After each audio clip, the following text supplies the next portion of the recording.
While there were preparations to be made to protect the North, Theon was about to be told that his father was dead. Robb had seen Theon when they found out Ned had died. He was about to go through it a second time.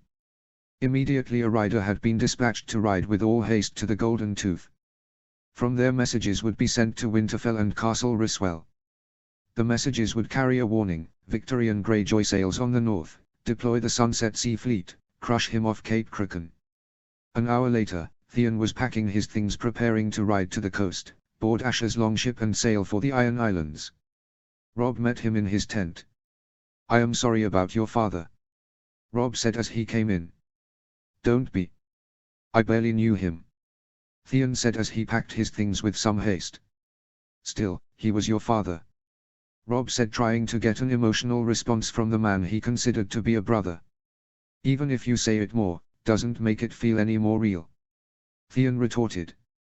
Robb found his attitude odd. "You are Lord of the Iron Islands, Theon. I know what that responsibility feels like. I want you to know I am here for you," Robb said, trying to be there for Theon. "You have no idea what it feels like," Theon snapped, throwing his helmet into a leather bag. "I find out my father is dead. Do you know what I felt?" "Nothing," Theon said, face to face with Robb now. Theon was in deep inner turmoil. "I am a Kraken raised by wolves. You have no idea what it feels like. I am an Ironborn who feels more comfortable in a Godswood than under the sea. I am more familiar in the Wolfswood than on the rocky shores of where I was born. I am a Greyjoy who feels like a Stark." Theon raised his voice and it finally gave a little, showing he was on the edge of tears. "I knew one day I would have to stop pretending I was a Stark and become a Greyjoy. I just never wanted to be one.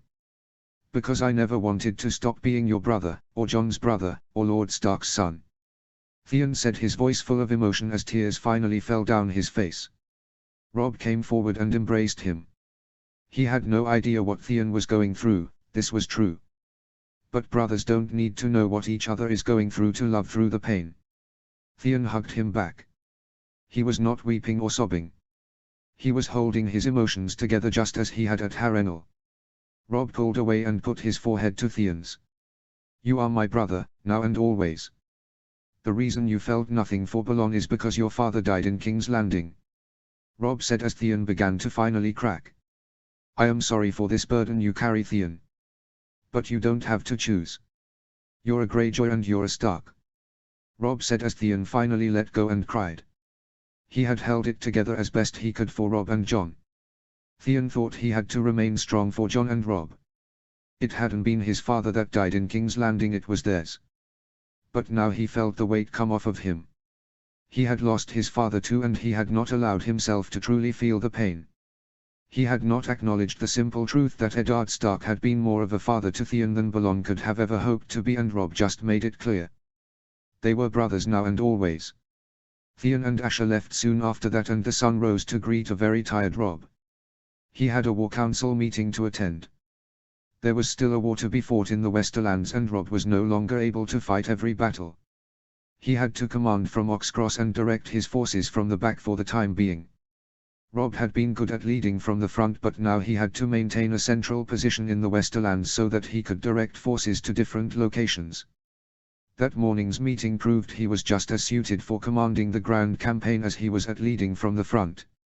Robb's forces had seen great success taking several major castles without heavy loss of life. Castle Maria, the Crag, Ashmark, Deepden, Silverhill, Hornvale, Case, and Feast Fires had all fallen to him in blindingly quick succession. Robb simply waited, sending orders, managing troops, and hoping. Hoping for word from the north. Hoping for word from the south. Finally, some news came. Cricker Hall had been taken and Randil Tarly marched north towards Robb with his 40,000. Tarly was set to besiege Lannisport. Robb was in the war tent finishing his daily briefing when two familiar faces and one new face entered. "Mother." Robb went to her. She embraced him and then Jon. He had to tell her about Winterfell. About the threat that was heading north. After Robb had told her about the threat, he thought he might have to restrain her to stop her from immediately riding for Winterfell. "I must go home," Catelyn said as she paced through the tent. "I know, Mother, and you may. I have sent word north. I have been told every preparation is being made to defend home. Rob said, seated in his own tent now with his mother, John, Laura's, and Brian. Rob, shouldn't we keep her here? I am sorry, mother, but if a threat is coming to the north, wouldn't she be safer here? John asked. No. Even though we have not been attacked and we are winning the war here, we are deep in enemy territory. At any moment we could be set upon. Rob said. It could have been safer than Winterfell now that they had neutralized so many castles, but they were still in the lion's jaws and they had not broken the beast yet. Their mother would be safer at home. His mother appreciated this, but there was still a matter to be discussed. Tell me about Renly, Rob said, looking to the three. Catelyn began with an almost paled look on her face. He was killed by a shadow. Catelyn spoke low. The look in her eye was nothing but fear. A shadow? John asked, somewhat confused. A shadow with the face of Stannis Baratheon. Brian spoke up. Rob stood with no emotion, processing what he was told. He decided to change the subject slightly. I have not properly thanked you, my lady, for protecting my mother. She said your name was Brian, correct? Rob said, walking over to the tall woman. Yes, your grace. She said, bowing her head. Her blue armor looked worn by now and her cloak was torn. You have my eternal gratitude for bringing her to me safely. Whatever you ask, if it is within my power to grant, it shall be yours. Rob finished. I want to execute Stannis for his crimes. I swore my sword to your mother if she would let me kill him if the opportunity presented itself. She has released me from her service now that we have arrived safely here. I wish to continue and have my vengeance. Brian finished. It was a simple request. Vengeance. Rob could sympathize. Rob had already made his mind up about Stannis. He could not be allowed to rule in Westeros, not the realm and not even just Dragonstone. My lady, I swear to you by the old gods and the new, Stannis Baratheon will never rule in Westeros. You wish to hunt him down, but if you try to kill him alone you will die. Fight for me and I will aid you in your fight for vengeance. Rob said, looking at her with truth in his eyes. Loras had told him that Brian was an effective warrior, having been good enough for Renly to accept into his service, and she had killed one of his other Rainbow Guards with ease. Brian thought for a moment, then drew her sword and laid it at her feet. She began to say her sworn oath, but Rob stopped her. My lady, I have been told of your bravery and your skill. I will require more of you than your blade. Brian of Tarth, would you accept a position on my Wolf's Guard? Rob asked.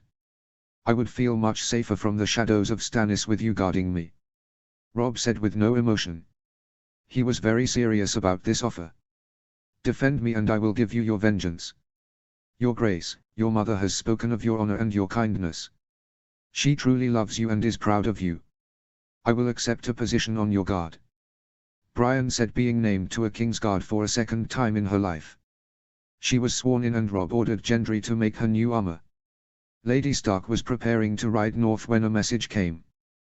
The message was from Theon and Rob could not have been happier to receive it. Rob walked into his war tent, his mother having left with a smile on her face as she rode for Winterfell. My lords, I bring good tidings. Theon has secured the Iron Islands. He has named me the King of the Isles. Rob said with a smile. He sails from Pike with the rest of the Iron Fleet and another 100 Iron-born ships. He will box in Victorian while the Sunset Sea Fleet breaks him on Cape Crooken. Rob finished a new and unexpected kingdom having been given to him. A few days later word arrived from Cape Crooken. Victorian Greyjoy was dead, his body having washed up on Cape Crooken. Much of the Iron Fleet surrendered to Theon when he came into view. Now the Iron Fleet sailed south to help blockade Lannisport. Rob could commit his fleets now. He sent word to have the Sunset Sea Fleet sail for Lannisport and the Shivering Sea Fleet set sail for Gulltown. The Shivering Sea Fleet would prepare in Gulltown for its eventual blockade of King's Landing.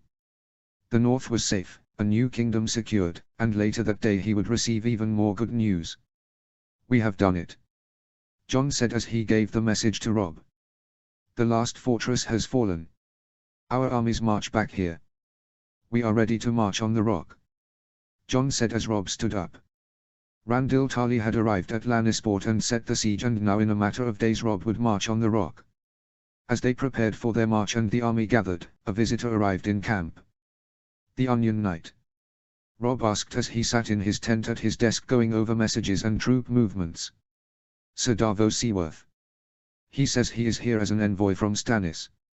Should I send him away? Jon said, knowing Rob had no intention of treating with Stannis after finding out about blood magic and the burning of the Storm's End Godswood. Brian and Sir Barristan were on duty at that time and stood near Rob. No, send him in.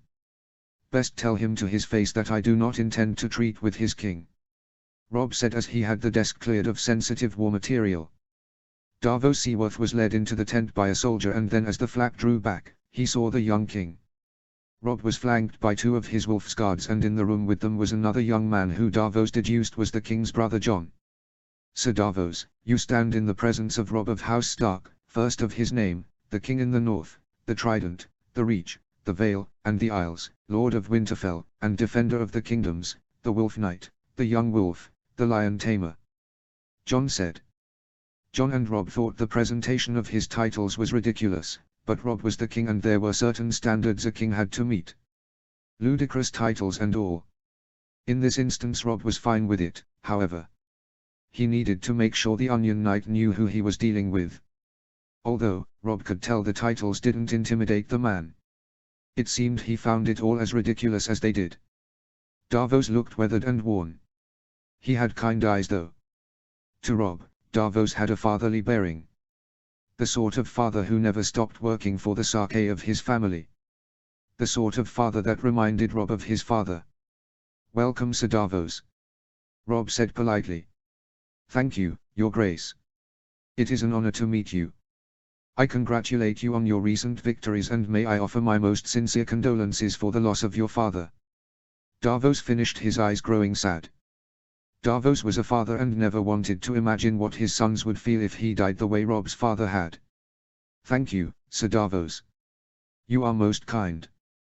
You have traveled a long way to speak, so let us speak. Rob said, deciding to get down to business. Rob had a chair brought for Sir Davos and water as well. Thank you, Your Grace. I am here on behalf of Stannis Baratheon, the one true king of Westeros. Davos began. I am not sure that title is going to keep working. He isn't the only king, Sir Davos. Jon spoke up. Well, it is at least shorter than whatever you said earlier. Davos replied with a smile and chuckle, earning one from Rob as well. Speak, Sir Davos. What does Stannis want? Rob replied with a smile, bringing Davos' attention back. Only what is his by rights. The Iron Throne and the 7 kingdoms are his. As I am sure you are aware, the boy that sits the throne now does so without a drop of Baratheon blood. By the laws of this land, Stannis is the rightful heir. He asks that you swear loyalty to him and send him 70,000 soldiers so he may attack King's Landing. He also bids you send your navy. Once you are done with your conquest here, you will relinquish your crown at his feet in King's Landing and publicly declare him the only king of Westeros. Davos said the words, but they were not his. They sounded wrong and ridiculous. Sir Davos, you must understand, I cannot do that.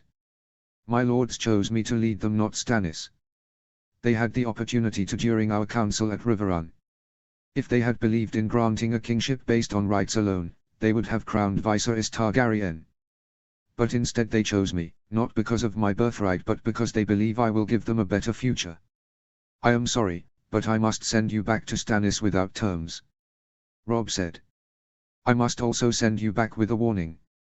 Stannis will never sit a throne within Westeros. From what I have heard, he uses blood magic and burns men alive at the behest of a Red Priestess. I will not suffer that on this continent. Tell Stannis this, if he remains in Westeros, when I am finished with the Lannisters I will come for him next. Rob finished, making it very clear his stance on Stannis. I had a feeling you would say that. Sir Davos began.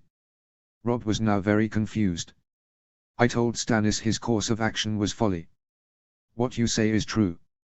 He burns men and uses blood magic. He had Renly Baratheon murdered and then another man in Storm's End. He is willing to do anything to sit the throne. Davos said, not even sure why he was admitting it. The Onion Knight had seen too much darkness. War he could understand, but what he saw in Storm's End on those 2 nights haunted him. Why do you serve him then? Rob said, looking at the man in front of him. He seemed to be a good honest man. Why would he follow such an evil king? I owe everything to Stannis. He made me a knight, raised up my family, gave me a keep and lands. My sons are educated because of him.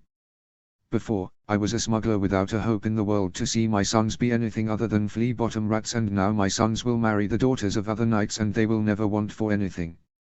Davos explained. Rob had heard the Onion Knight's tale before, and he understood looking at the man why he felt the way he did. He took your fingertips because one good deed does not undo a lifetime of bad, correct? Rob asked. The Onion Knight was astonished that Rob knew his tale. Robert Baratheon told me about you. He admired your loyalty to his brother. Rob said, remembering a conversation about the Onion Knight with Robert. That lesson should hold true for you as well, Sir Davos. Stannis' one good deed by you should not cause you to turn a blind eye to his evil. Rob said, standing. I admire you, Sir Davos, you are a good man. You have a place here. I would never turn away a man who has as good of a heart as you do. Rob said, offering a place to Davos by his side. Brian of Tarth spoke now.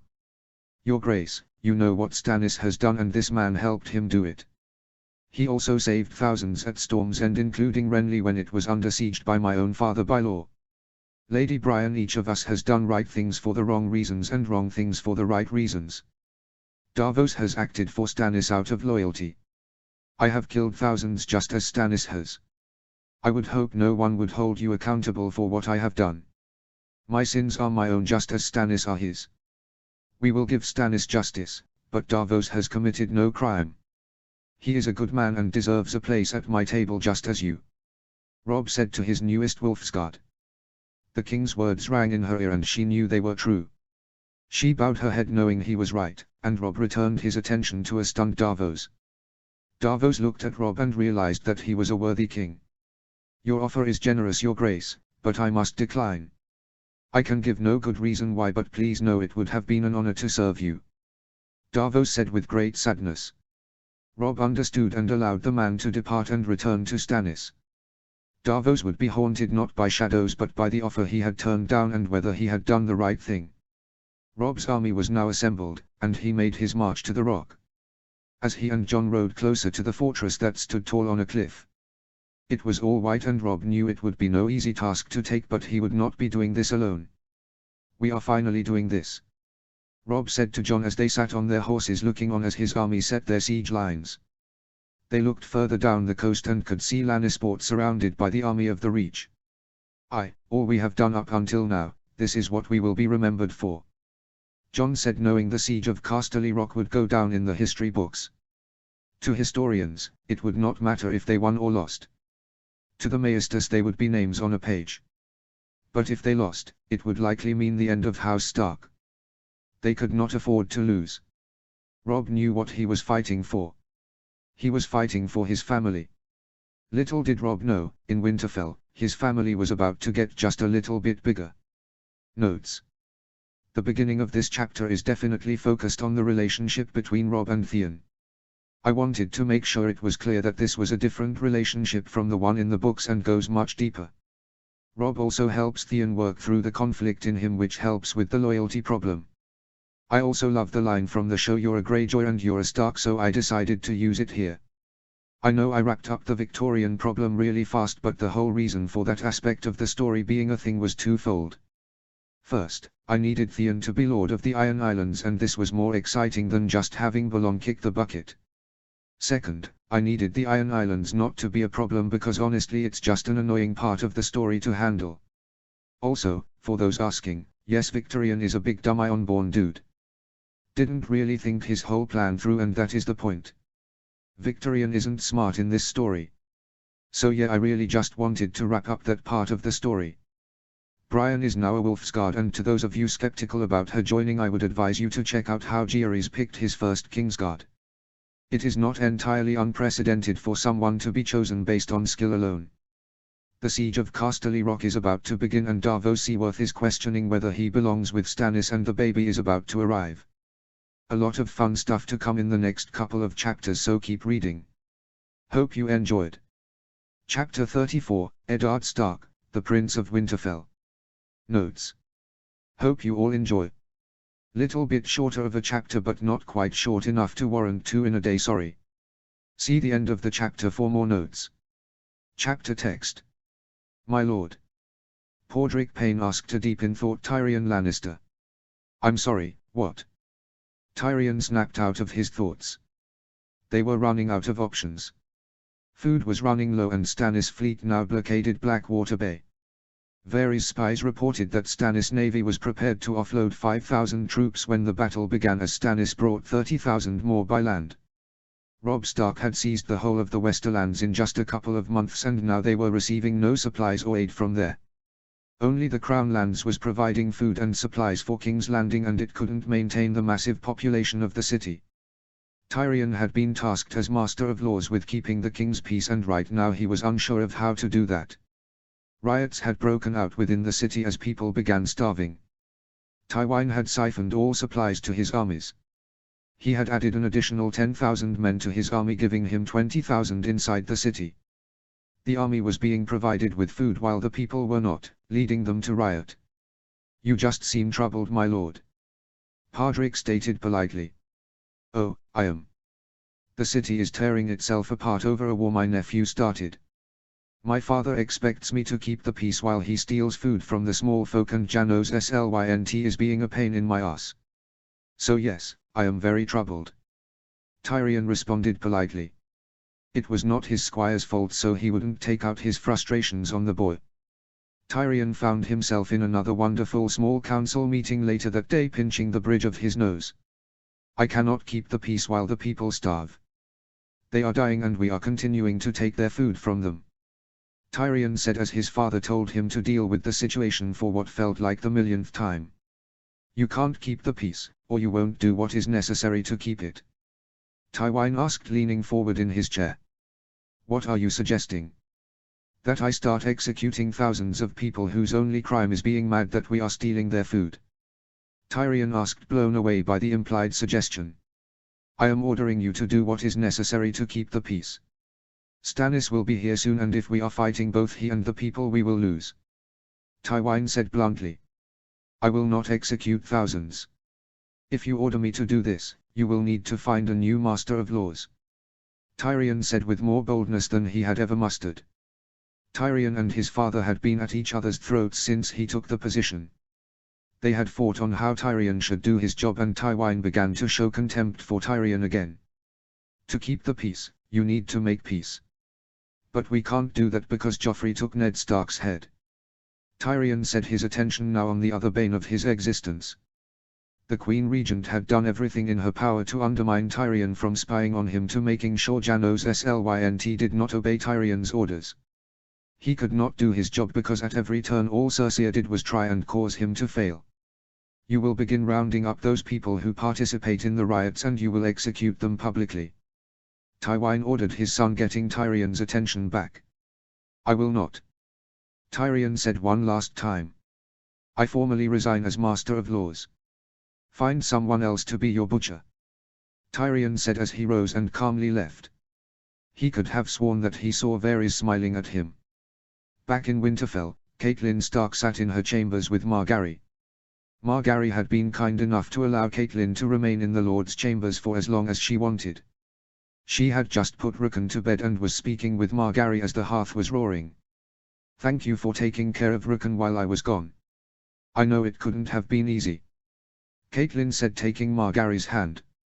He is glad you are back, and it prepared me for what I can expect as a mother. I took it as a learning experience. Margaery said with a sad smile. Rickon had not been happy while the family was away, but Margaery made it better. She was there for him like a mother would be, and his temperamental and stubborn streaks were dulled by her presence. You shouldered the weight of this whole family, Margaery. You are a queen in both mind and spirit. Catelyn said, hugging the girl who had become her eldest daughter in all but blood. The thoughts of being a queen brought Margaery's mind to her king. Her husband far away fighting a war. I miss him, mother. Margaery said, tears were at her eyes. Cat moved closer and held her. Margaery had been strong for everyone for so long and now she finally let it out and cried. She cried into her good mother's shoulder bitterly. Caitlin ran fingers through her hair and shushed her gently. Margaery finally caught her breath and her good mother wiped tears from her eyes. He will be home soon, and you and he will be able to celebrate your child together. Catelyn said, stroking Margaery's hair. Here, let me brush your hair, dear. Caitlin said. Caitlin did not want to speak about her son right now. It hurt too much for both women. Margaery nodded and got up only to notice the floor wet below her. Mother, get Maester Luwin. Margaery said as calmly as she could. Hours later Winterfell was filled with the cries of a newborn baby boy. He was large, red-faced, and screaming like Margaery couldn't believe. She was in a birthing bed in the nursery surrounded by nurses, Maester Luwin and Caitlin. Margaery was covered in sweat, but Maester Luwin's many years of study had allowed him to ease Margaery's birth. The birth was easy, and even afterwards Margaery felt strong as Luwin placed her boy on her breast. Eddard. Margaery whispered through more tears than she had ever thought she would cry. Lady Caitlin was there with her, crying at the birth of her first grandchild as nurses ran about helping clean. The boy was healthy, he was alive, he was very unhappy to be out of the womb, but that did not matter. Margaery and Robb's son had been born. The Prince of Winterfell had arrived. Margaery, he is beautiful. Caitlin said to her through tears as the nurses cut the boy from Margaery and took him away to be cleaned, measured, and weighed. Maester Luwin continued to attend to Margaery. Your Grace, you will have a very quick recovery, I imagine. Luwin said as he washed his hands and Margaery's nurses attended to her. Thank you, Maester Luwin. She said before looking over to where Caitlin stood watching the baby get cleaned and wrapped in furs. The little bundle was handed to Caitlin and then she brought her grandson back to Margaery. As Caitlin placed the boy in her arms, Margaery saw the baby had Robb's eyes and her hair. He was still making noises and fussing. The little child in her arms was already looking for a fight. He calmed as Margaery cooed him. Thank you, Mother, for being here. I could not have done this without you. I just wish Robb was here. Margaery said, yearning for her husband as she looked at her perfect healthy son. He will be here for your next one, Margaery. I know it in my heart he will come home to you and little Ned. She said, rubbing her hand on the baby's head. He will come back to all of us. Margaery said, taking her hand. The next morning Margaery woke and held her baby. The wet nurse had managed him during the evening, but Margaery would have him suckle no one but her while she was awake. She laid him on the bed as he slept and welcomed in her good siblings to see the new prince. He had calmed down and was quiet as each one held him. The birth of this boy had secured Robb's kingdom. A birth of a girl would have as well. Robb planned to follow the laws of succession his family had followed for generations. Their children, be they boys or girls, would come before Robb's siblings. Their sons would come before their daughters. What mattered was that this baby had Stark, Tully, and Tyrell blood, making him a worthy heir to Robb. Some worried that if Robb died the Tyrells might abandon the alliance. Margaery knew that was not true. They would fight for her no matter what. However, now that an heir with her blood was here, the alliance was secured in the eyes of the kingdom. But Margaery still wanted Robb home. Looking at Eddard made her think of Robb. But all of her thoughts were happy now. She was excited for Robb to come home, and she knew he would come home. To make sure that battle plans were not accidentally disclosed, Robb had not personally written her. He had updates sent to Winterfell, but he never wrote them. She knew he did this, so he did not accidentally reveal his strategy. If a letter like that were to be intercepted, it could cost him the war. Only when something big happened would he write. Now it was her turn to let her husband know that something big had happened. In the Westerlands, Robb sat in his tent looking over reports. His army had come together again, so he was no longer attempting to manage them all in different places, but he had a bigger task ahead of him. Mace Tyrell had left his 40,000 with Randil Tarly to take Lannisport, and they were preparing to attack the city. Mace wanted to be closer to the king, and Robb did not mind. It meant Lord Tarly would be allowed to manage the assault alone. Robb was brought out of his thoughts when horns blew outside his tent. As he stepped out, he could see why. Several hundred new ships with the Stark Direwolf and Greyjoy Kraken had joined the Red Wine fleet blockading Lannisport, and riding up from the direction of Lannisport was a certain Greyjoy lord and his vassals behind him. Something instantly caught Rob's attention about the sigil being flown behind Theon as he rode towards Rob. It was the same Greyjoy kraken as the other banners, but with a small difference. The kraken was a pure white and the field was the grey of the Stark direwolf. The colors were that of House Stark inverted. A mix of House Stark and House Greyjoy. Rob couldn't help but smile at Theon's personal sigil. "Theon," Rob said, walking forward as Theon dismounted. Rob and Theon embraced. Then Theon stepped back and drew his sword, kneeling as he did so as to not get the Wolfguard agitated. All of Theon's men did the same. "I, Theon of House Greyjoy, do hereby swear my fealty in perpetuity to House Stark as Kings of the Isles," Theon said simply. "Arise, Theon of House Greyjoy, Lord Reaper of Pike and Lord Protector of the Iron Islands," Rob said, using the new title of Lord Protector he had bestowed upon each of his High Lords. While Rob ruled the North directly, his other High Lords would rule their regions as Lord Protectors. The title being equivalent to Lord Paramount or Warden. Theon had to return to his ships quickly as the assault on Lannisport began.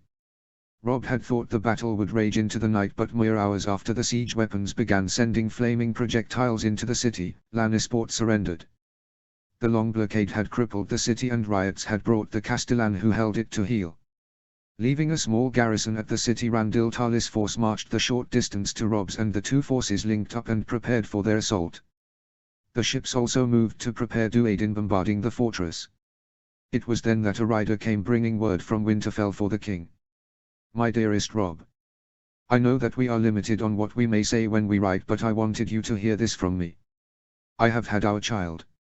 He was born healthy, red-faced, and squalling. Rob, he has your eyes and my hair, and he is beautiful, large, and strong. I am doing well, but I miss you terribly. I only wish that you could be here now to hold him. But I know you are out there defending us, so I will wait and watch for you to come home. I love you so much, Rob, and I cannot wait for you to hold him.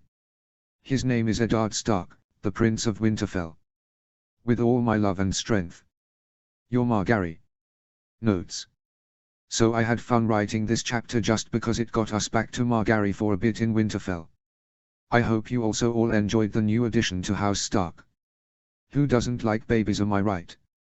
Well, in this case he also serves as a very important piece in the game in securing the alliance even further. I went with calling him the Prince of Winterfell as a title to denote him as the Crown Prince of Winter. I know that the Prince of Winterfell was a title that sort of applied to all of the Stark children, but in this story I want to specifically keep that title to the heir, while other princes and princesses are called princes and princesses of Winter instead. Eddard is the Prince of Winterfell, just as a Targaryen heir is Prince of Dragonstone. Also, threw in a new sigil for Theon. This was literally a last-second addition I did before posting this chapter, and I just thought it would work well for him as a personal sigil. House Greyjoy still keeps its normal colors, this is just Theon's thing.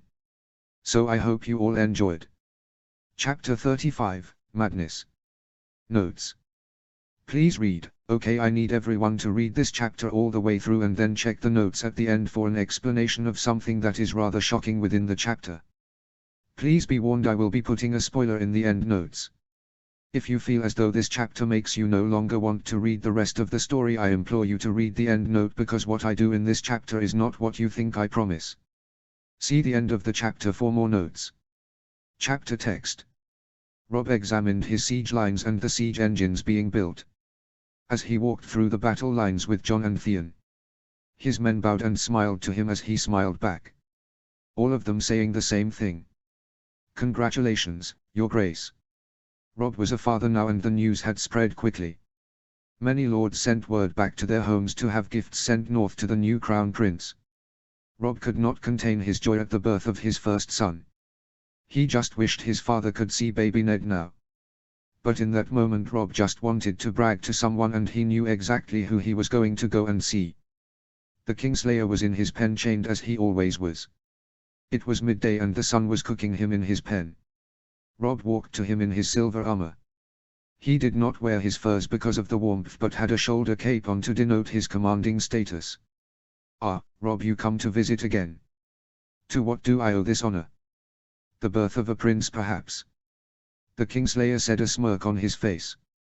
He must have heard the guards talking about it. Came to see if you have any fatherly advice for me. Robb said in retort. I do actually. Don't attack Casterly Rock if you value your life. Jaime said as a warning. Robb chuckled. Oh, don't worry Kingslayer, we won't be. We are going to draw out this siege for a long time. Do you want to know why? Robb said, crouching to eye level and right up into Jaime's face. Why? Jaime said through gritted teeth as Robb allowed his cocky side to come out. Because I don't have to worry about an army coming from the east. Robb said cryptically as he stood. Stannis Baratheon has surrounded King's Landing and looks as though he means to attack the city. I will make sure to pray for your sister. Just as I will pray for your son. The implication was clear. Pray for their deaths. Robb made his way out the pen as a stunned Jaime Lannister sat there unable to defend the ones he loved as Robb threatened to take his home. If only he could have been there to stop Joffrey from killing Ned. Back in King's Landing, Tyrion knew they could win. They had the numbers to hold the city against Stannis' forces. He brought 35,000 troops to their doorstep, but the Lannisters had 20,000 inside the city and the walls gave them the advantage. Tywin had stopped Cersei's plan to make wildfire. This was much to Tyrion's relief, but now his father had placed him on the front lines. He and his squire Podrick would be forced to defend the gates against the attacking forces. The king meanwhile had been given command of the three massive trebuchets on top of Visnya's hill, far away from the front but still close enough to claim the victory as his own. The whole thing disgusted Tyrion. For his whole life Tyrion had loved his family, and now every single one of them seemed to want him dead. He could at least take heart in knowing victory would be theirs. What had prompted Stannis to attack the city must have been madness. It is possible he feared Robb Stark, but that still did not warrant this attack. The smart move would have been to secure another city or siege King's Landing for as long as possible before attacking. No, something had snapped within Stannis. It just wasn't clear to Tyrion what it was. Stannis had been betrayed. Davos had returned with word that Robb Stark would send no aid to them at King's Landing. Stannis was also told that King Robb had named him among his enemies for what Stannis had done to Renly and to the Storm's End Godswood. Stannis felt as though he had no options. He ordered Davos to fetch Edric Storm from Dragonstone. Melisandre said Stannis should burn Edric at the stake as it could win him the war.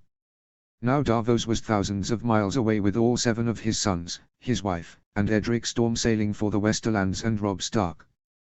Davos had taken 4 of his sons who were with Stannis to Dragonstone, collected his son Devan and the boy Edric from Dragonstone, and then went to the Stormlands to reclaim the rest of his family.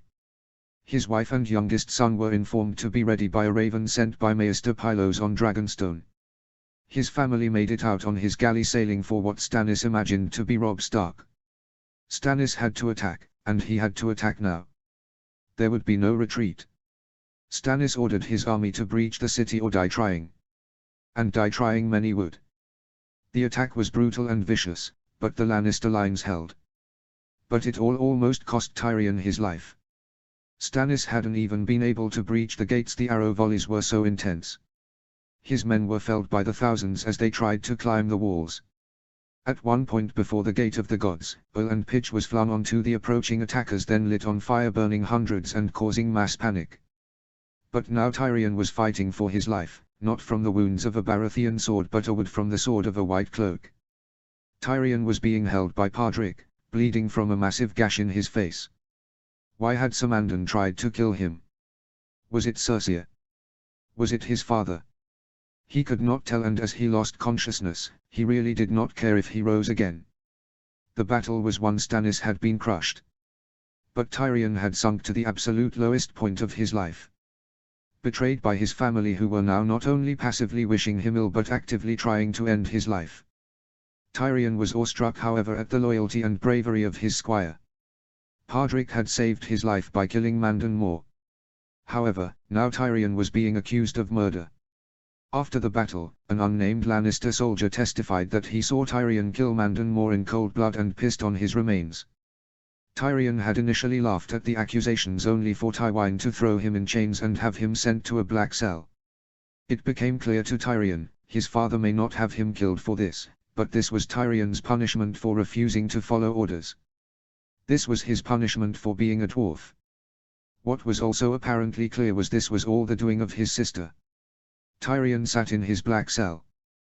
The same one he believed that Ned Stark had sat in. For Cersei the plan had still worked out nicely.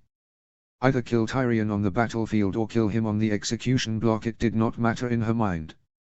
Even though the story was ridiculous, he would still be found guilty, and while Tywin would simply want to send Tyrion to the wall for this, Cersei was confident she could convince her father, or perhaps more likely Joffrey, to take Tyrion's head. Tyrion did like the sound of it though, being remembered as killing an anointed knight with his axe. Not the worst way to be remembered. Just then a light came into the darkness. A water pouch was thrust into his face. "My lord, are you alive?" a familiar voice asked. "Varys," Tyrion said as he took the pouch and drank. His scar had initially been treated and now it no longer hurt him, but the pain of just sitting in the cell was excruciating. The water felt as though it had been sent from the gods. "How do you fare?" Varys asked solemnly. "Oh, waiting to die. A rather normal day for me," Tyrion said with a smile. Varys smiled at the man. At least he still had his humor. "This was Lord Stark's old cell," Varys said, looking around. "Had a feeling," Tyrion said, sipping water. "My lord, I do believe it is time you were given some honesty for once," Varys said, looking at him seriously. "And why would I deserve that?" Tyrion said, looking forward. "Because you are a good man and I am tired of watching good men die," Varys said, the first time Tyrion had seen a shred of conviction on the man's face. "Cersei tried to have you killed and your father knew of the plot and did nothing to stop it," Varys said. "Ah, my loving sister. And what did you do? To protect me, I mean?" Tyrion asked, angry now. "I made sure Podrick was put on the front lines with you. I also made sure that Cersei's other assassins were far from you. You do not truly think Mandon Moore was the only one trying to find you on the battlefield? I could not keep him away, unfortunately. A Kingsguard only takes orders from the king," Varys said at a dumbstruck Tyrion. Varys had done at least something to try to save his life. "I serve the realm. This has always been true. I attempted to remove Robert from the throne by aiding Viserys Targaryen. He was a drunk and would have spent this country into bankruptcy to feed his hungers. I did not inform Robert of threats to his reign, I told him not the truth of his children. I had hoped Viserys would bring peace. But Viserys is dead. I then hoped his sister Daenerys could be the one. But she died in Astapor. So, I was left with one final person to turn to. Someone who could stop Joffrey's madness and Stannis' crusade of fire," Varys said with a knowing look. "Robb Stark," Tyrion said with a smile. "His friend, the man Tyrion wished he could have followed. I wrote him recently and told him to take the Iron Throne. He told me he did not want it, but that peace could be maintained with separate kingdoms under the rule of just men." Varys paused. "And I believe him," he finished, standing as another man came to his side. It was Podrick. "Tyrion Lannister, how would you like to go home?" Varys said with a smile before he, Pod, and Tyrion escaped King's Landing and made their way to Casterly Rock. To Robb Stark. Varys filled Tyrion in on the way. How he made sure Petyr Baelish never found Catelyn Stark at Storm's End. How he protected Tyrion from Cersei. How he never allowed the small council to hear of information that would give them reason to harm the small folk more. All of this and more Varys had done, and now he looked to protect the realm with Tyrion's help. He and Tyrion prepared for what might await them at Casterly Rock. Whether it be a warm welcome or the executioner's block. Notes. Okay, pitchforks and torches down. Let me explain. Some of you are wondering, did Daenerys just die off screen? And to answer that question I have another question. Spoiler warning. Did you see a body? Winking smiley. No, Daenerys is not dead, don't worry. I need Varys to think she is dead to make sure that he goes to Robb. This gets resolved at the end of part 2 of the story, but no, she is not dead. Spoilers end. Okay, now that that is out of the way, I just want to say how terrifying it was to post this chapter, LOL, for the above spoiler reason, LOL. But yeah, I enjoyed this chapter. I just didn't want to rehash the Battle of the Blackwater, even though my battle is different from the books without the presence of wildfire. I just didn't see a reason to walk through a battle that was already basically perfect in the books, even if my battle had differences. So 3 defections to Robb in this chapter: Davos, Tyrion, and Varys. Davos is bringing Edric, which will be important, and Tyrion and Varys will bring their skills as aid to Robb. So awesome stuff coming this way. Also, as was pointed out in the comments below, this is show Varys, not book Varys. Show Varys is a little bit easier in terms of motivation to work with than book Varys. Hope you all enjoyed. Chapter 36, Arrivals. Notes. Last chapter was received well, thank goodness. I was very scared to post that chapter because of its content, but you all seem to have handled it well. This chapter has a sweet moment in it that I am very excited about. A little extra something for Tyrion. See the end of the chapter for more notes. Chapter text. Robb sat surrounded by his lords in his tent, new guests in front of him. He was crowned, wearing his armor and furs. Tyrion saw for the first time in his life what a true king looked like. Robb's massive tent was filled with his lords as Robb was flanked by Jon and his Wolfsguard. Tyrion Lannister, Varys, and Jon stopped, realizing he did not know the boy's name. Podrick. Tyrion inserted being sure to leave off the last name Payne. He was unsure if Robb knew who took his father's head, but on the off chance he did, it was best to not tell him Pod's last name yet. Podrick.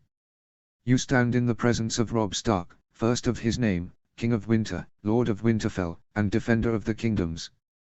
Jon finished. I heard you had more titles than that, Your Grace. Tyrion said with a smile. I do. That was the shortened version. Robb said, smirking at Tyrion. He and Jon came up with the idea of calling him the King of Winter as a way to shorten his full title. Robb was still formally the king in the North, the Trident, the Reach, the Vale, and the Isles, but when they wanted to shorten the long, kingly title, he could simply be called the King of Winter. Nice of you to save the time. Considering you have thoroughly smashed every force sent against you, I would have expected you to wear your victories and titles for all to see. But I see you are as humble as ever, Your Grace. Tyrion said, acknowledging his old friendship with Robb. I heard you had been thrown in a black cell. What for? Robb asked, veiling any emotion. Being a dwarf. Tyrion said shortly, which is when Varys decided to step in and explain.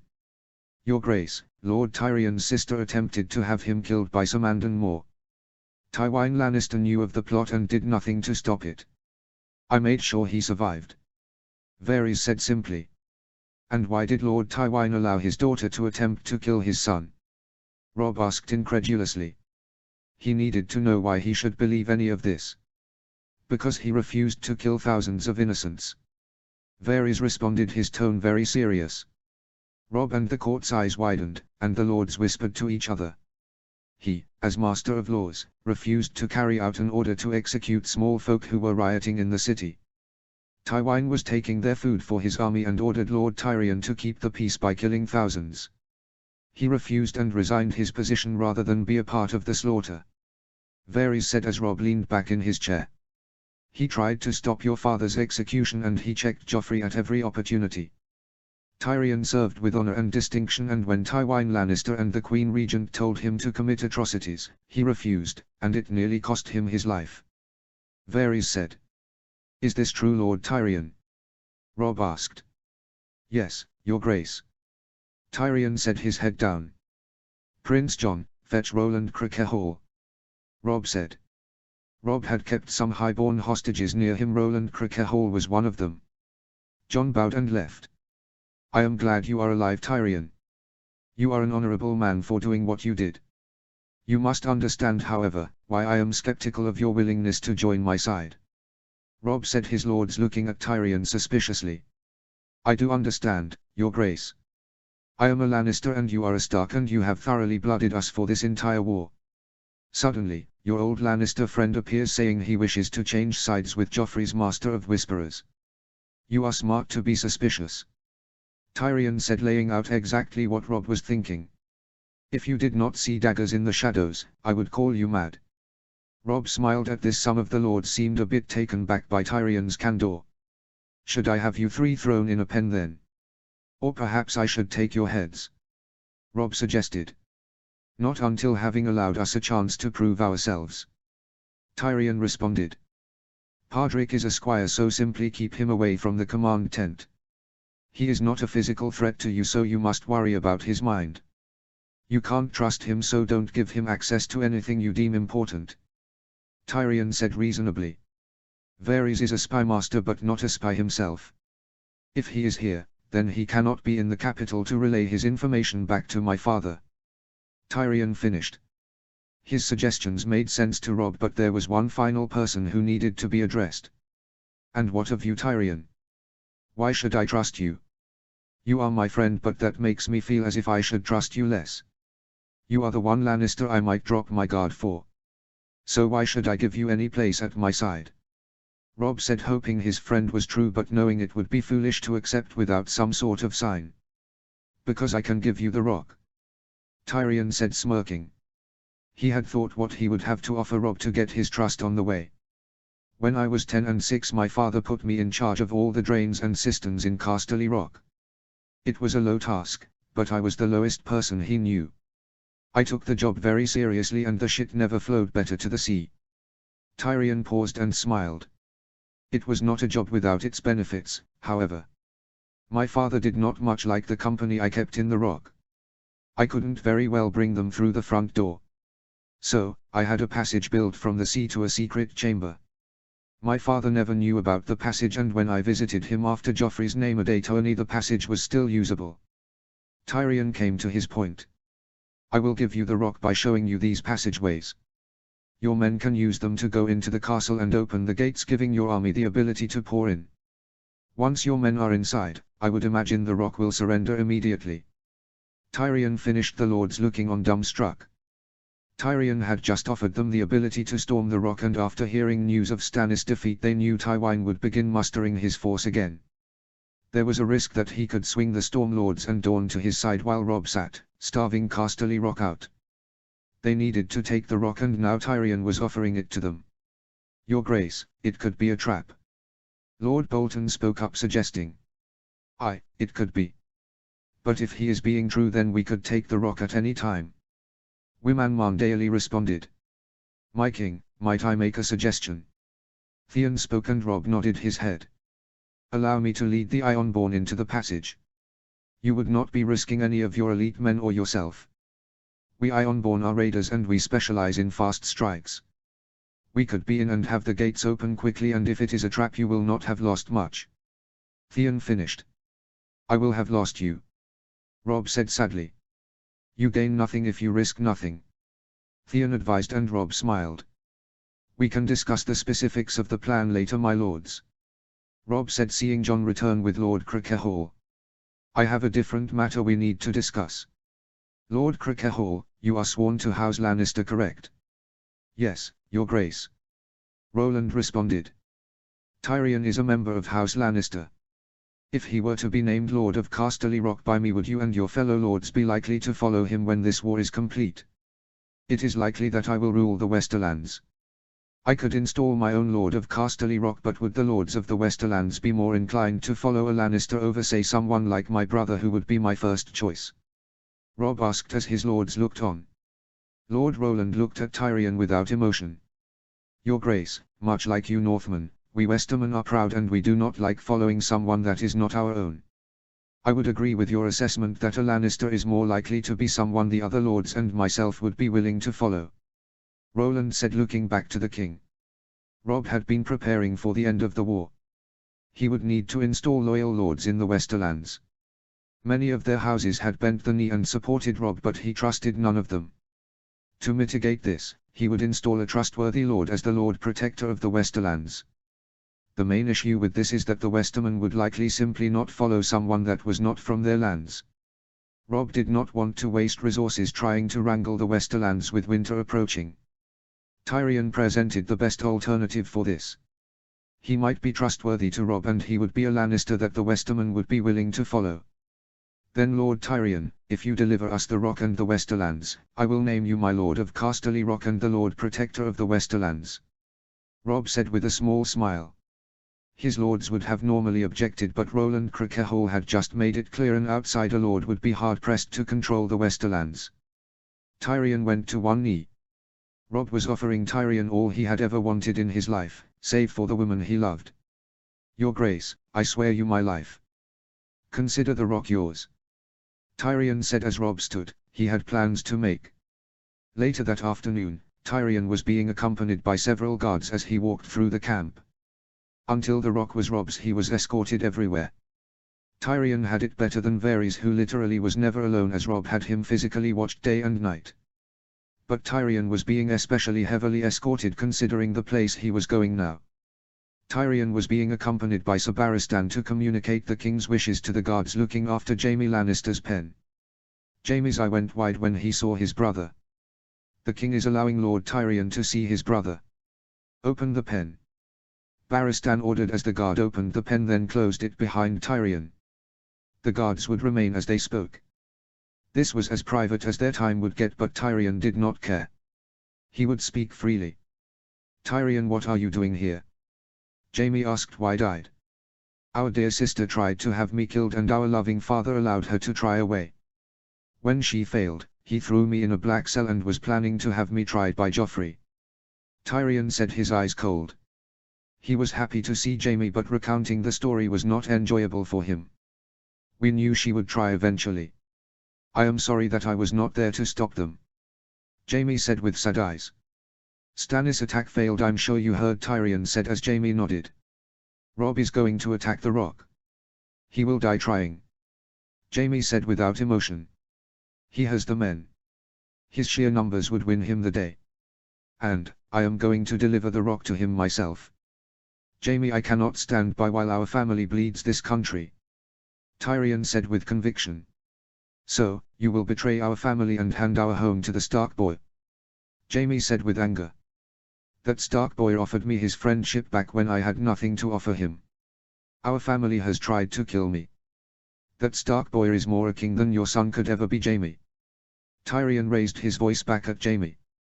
Father taught us that the only people that should truly matter to us are Lannisters. But he was wrong for that. We should find strength in our friends too. It is folly to believe that family is all that matters. I love you, Jaime, but even you have done things to hurt me. Tisha was everything until you told me she was nothing but a whore, and, Tyrion said, becoming angry only for Jaime to cut him off. She wasn't a whore. Jaime said, hanging his head. What? Tyrion stopped. She wasn't a whore, Tyrion. Our father made me tell you that. What you had with Tisha, it was real. Jaime said, a tear slipping from his eye. I'm sorry. Jaime began to weep. I should have told you the truth. Tyrion was stunned and came forward to Jaime and hugged him. The things father would have done to you had you told me. Tyrion said as he and his brother wept. Our father is an evil man. Jaime said as Tyrion backed away. Then give Rob information. Give him a reason to help you. Tyrion begged, seeing if maybe there was something he could do to save his brother. No. Our father may be evil and our sister hateful, but I love her, and I will not betray her. Jaime said with conviction. I wish I could save you, I truly do. Tyrion said as he turned away and left. I know. Jaime said under his breath. Tyrion was haunted the rest of the day by his brother's words. His love, his wife had not been a whore. He finally could admit to himself that he still loved her.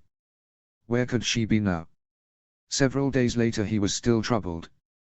The planning was about to begin, however, and Tyrion needed to be ready.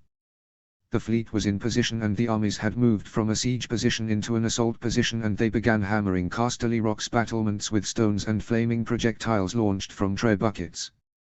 The bombardment came from land and sea and had been going on for several days. Tyrion arrived at the tent where the War Council was meeting, and they made their plans for the invasion of the Rock.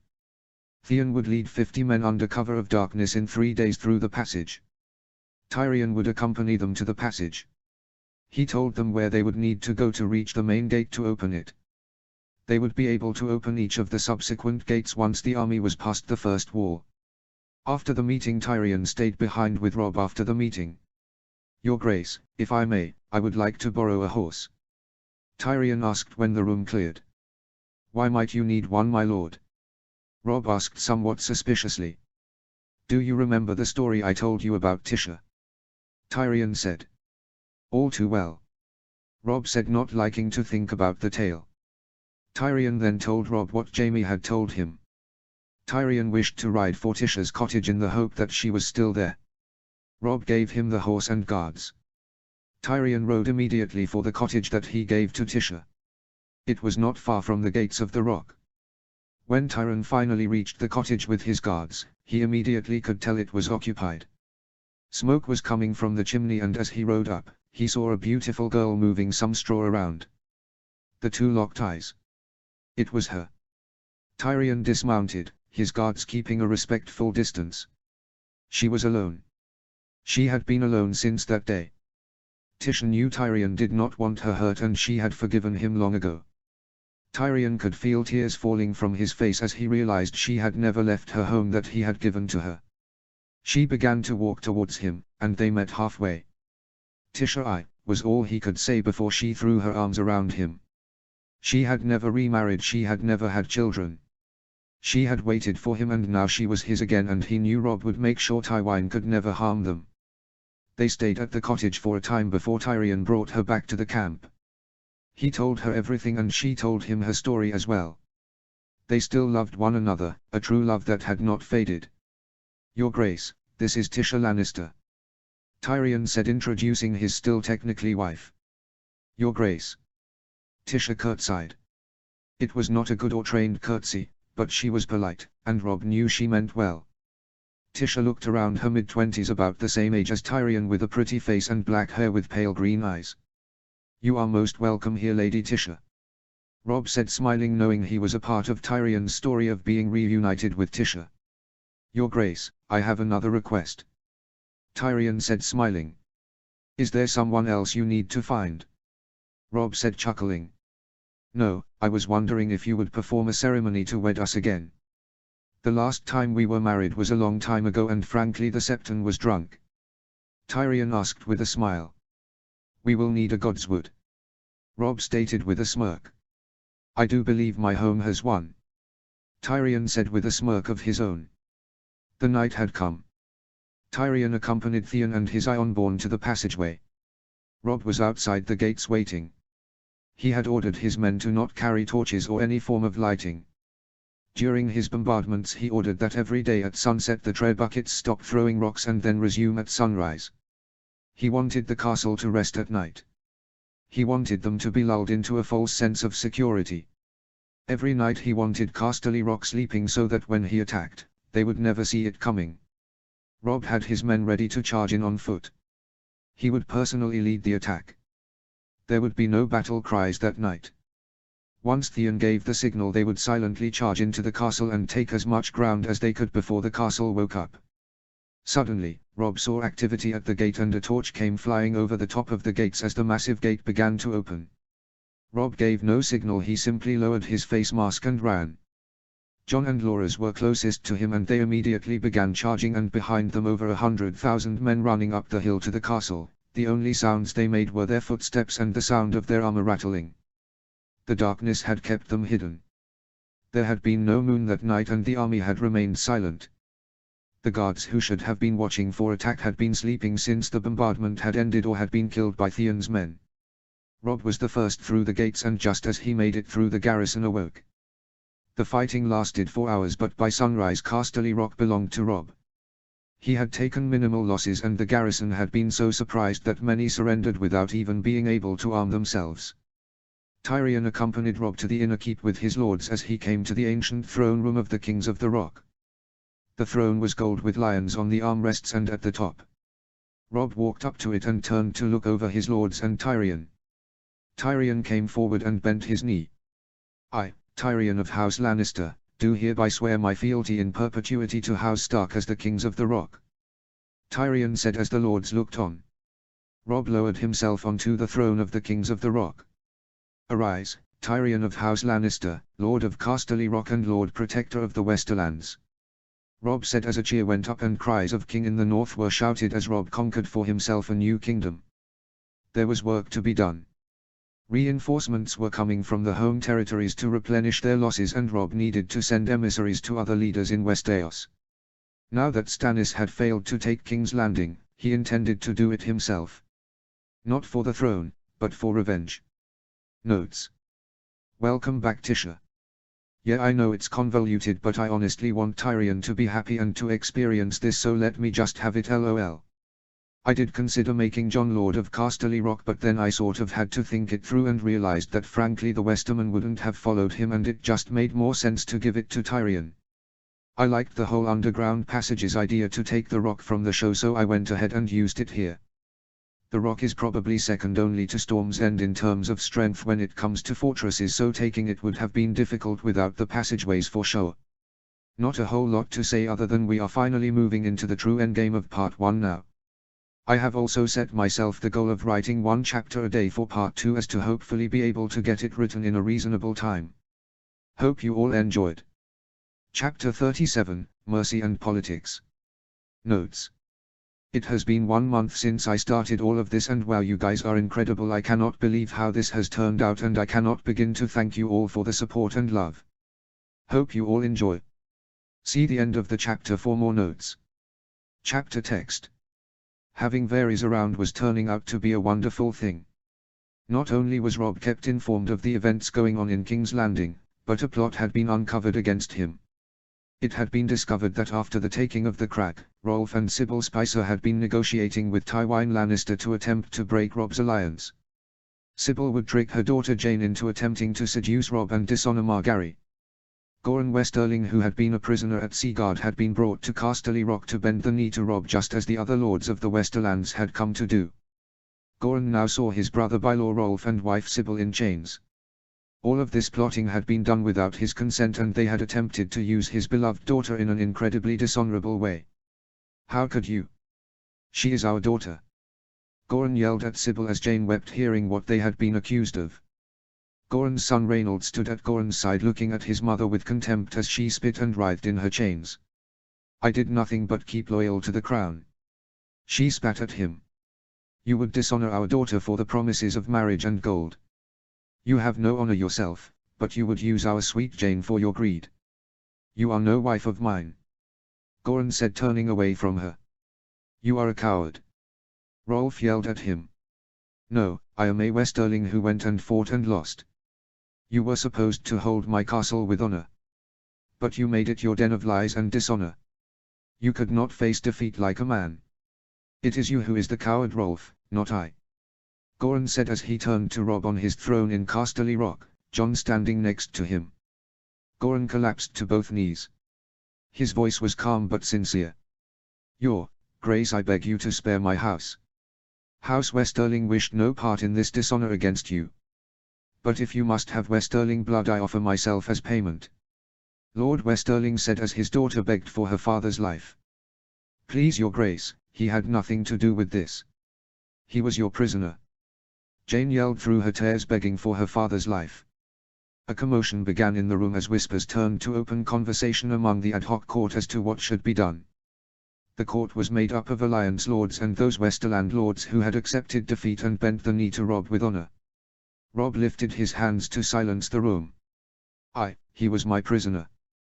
That would have been enough to pardon him of the dishonor that your mother and uncle attempted to commit. But his honor and character have been shown today. Lady Jane, your father offered up his life to save his house just as mine did. Lord Goran, you are free to go. I will no longer hold you prisoner and you may return to the Crag. Lady Jane, I am deeply saddened for the dishonor your mother attempted to push onto you. As a way of paying for these sins, I hereby strip House Spicer of all its incomes and holdings. Robb said as Lady Spicer screamed curses at him only to be gagged. Rolf yelled a curse and was immediately punched by the Blackfish. Robb continued. I understand they are a minor house with no lands. If they did, I would grant them to you, Lord Goran, for your trouble and for the honor you have shown here today. Your Grace, if I may. Tyrion spoke up and Robb nodded. The Crag is a ruin.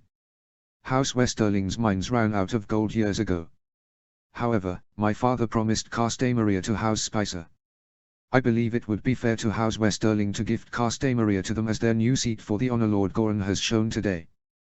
The court gasped, but not because it was a bad offer.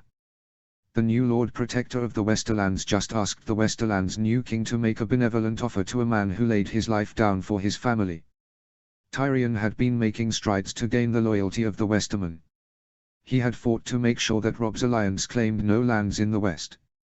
He asked Robb to give lands to western nobles who bent the knee, to pardon those who fought against him, to allow lords to keep their castles in return for fealty.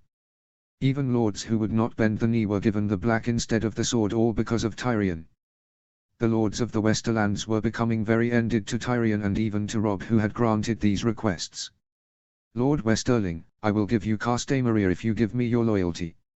I will allow you to move your house from the crag to Castelmaria, and I will even allow you to keep those lands and give them to a second son or a daughter if you swear me your fealty. Robb said as the tears in Jane's eyes stopped. Jane thought that perhaps in another life she would have loved a man so noble as Robb. Goran rose from being on both of his knees to one and spoke. For the mercy you have shown today more than the gift you have given, I swear my life and honor to you and your descendants until the stars rain down from the heavens. Then arise, Goran Westerling, Lord of the Crag and Castelmaria. Robb said, and the room erupted in applause while Roland and Sybil stared in anger. And what of they, your grace? Reynold spoke to the king, pointing to his uncle and mother. Hang them. Robb ordered bluntly. Robb would cut the rope that initiated their drop himself. He never forgot his father's lesson, he who passes the sentence should swing the sword.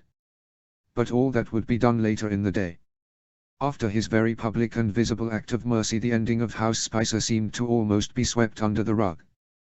The lords of the Westerlands did not seem to care that a minor house had just been annihilated.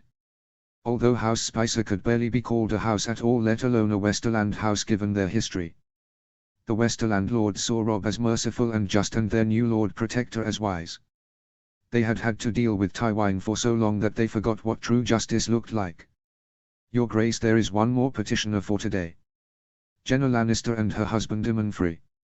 A herald stated. My aunt. Tyrion said. He had been so busy in the last several days he had not been able to see her or his cousin Joy Hill. A blonde woman with a curvaceous figure stepped forward with a rather skinny man who was obviously Aemon and two boys just younger than Robb and a young girl who looked to be 10. Joy. Tyrion whispered as he saw his niece. It had seemed as though Jenna had taken care of her during the siege. Your Grace, I am Jenna Lannister, sister of Tywin Lannister. Jenna said with poise and grace. Have you been taken care of, my lady?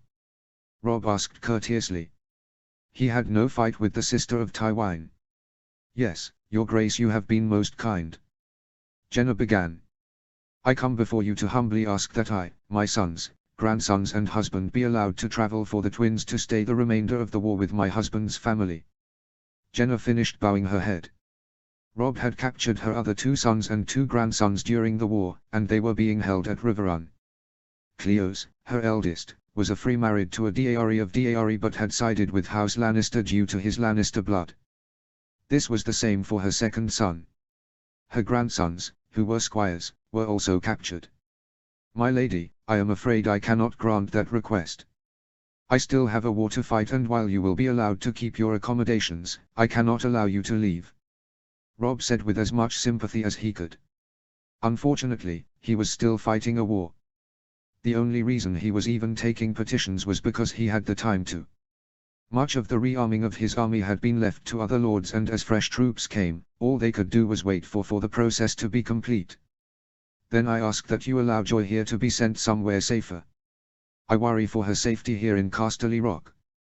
If war returns, I do not want her harmed. Jenna said, holding the girl's shoulders lightly. Joy Hill was a pretty young girl with blonde hair. Tyrion had mentioned her once or twice as the bastard of his uncle. Tyrion said that the girl was sweet and that there was not a bad bone in her body.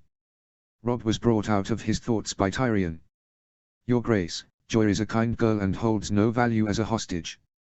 Perhaps have her sent to Winterfell to join your court and serve our queen there. Tyrion said quickly as he hoped to help his niece. You have told me about Joy before, Lord Tyrion.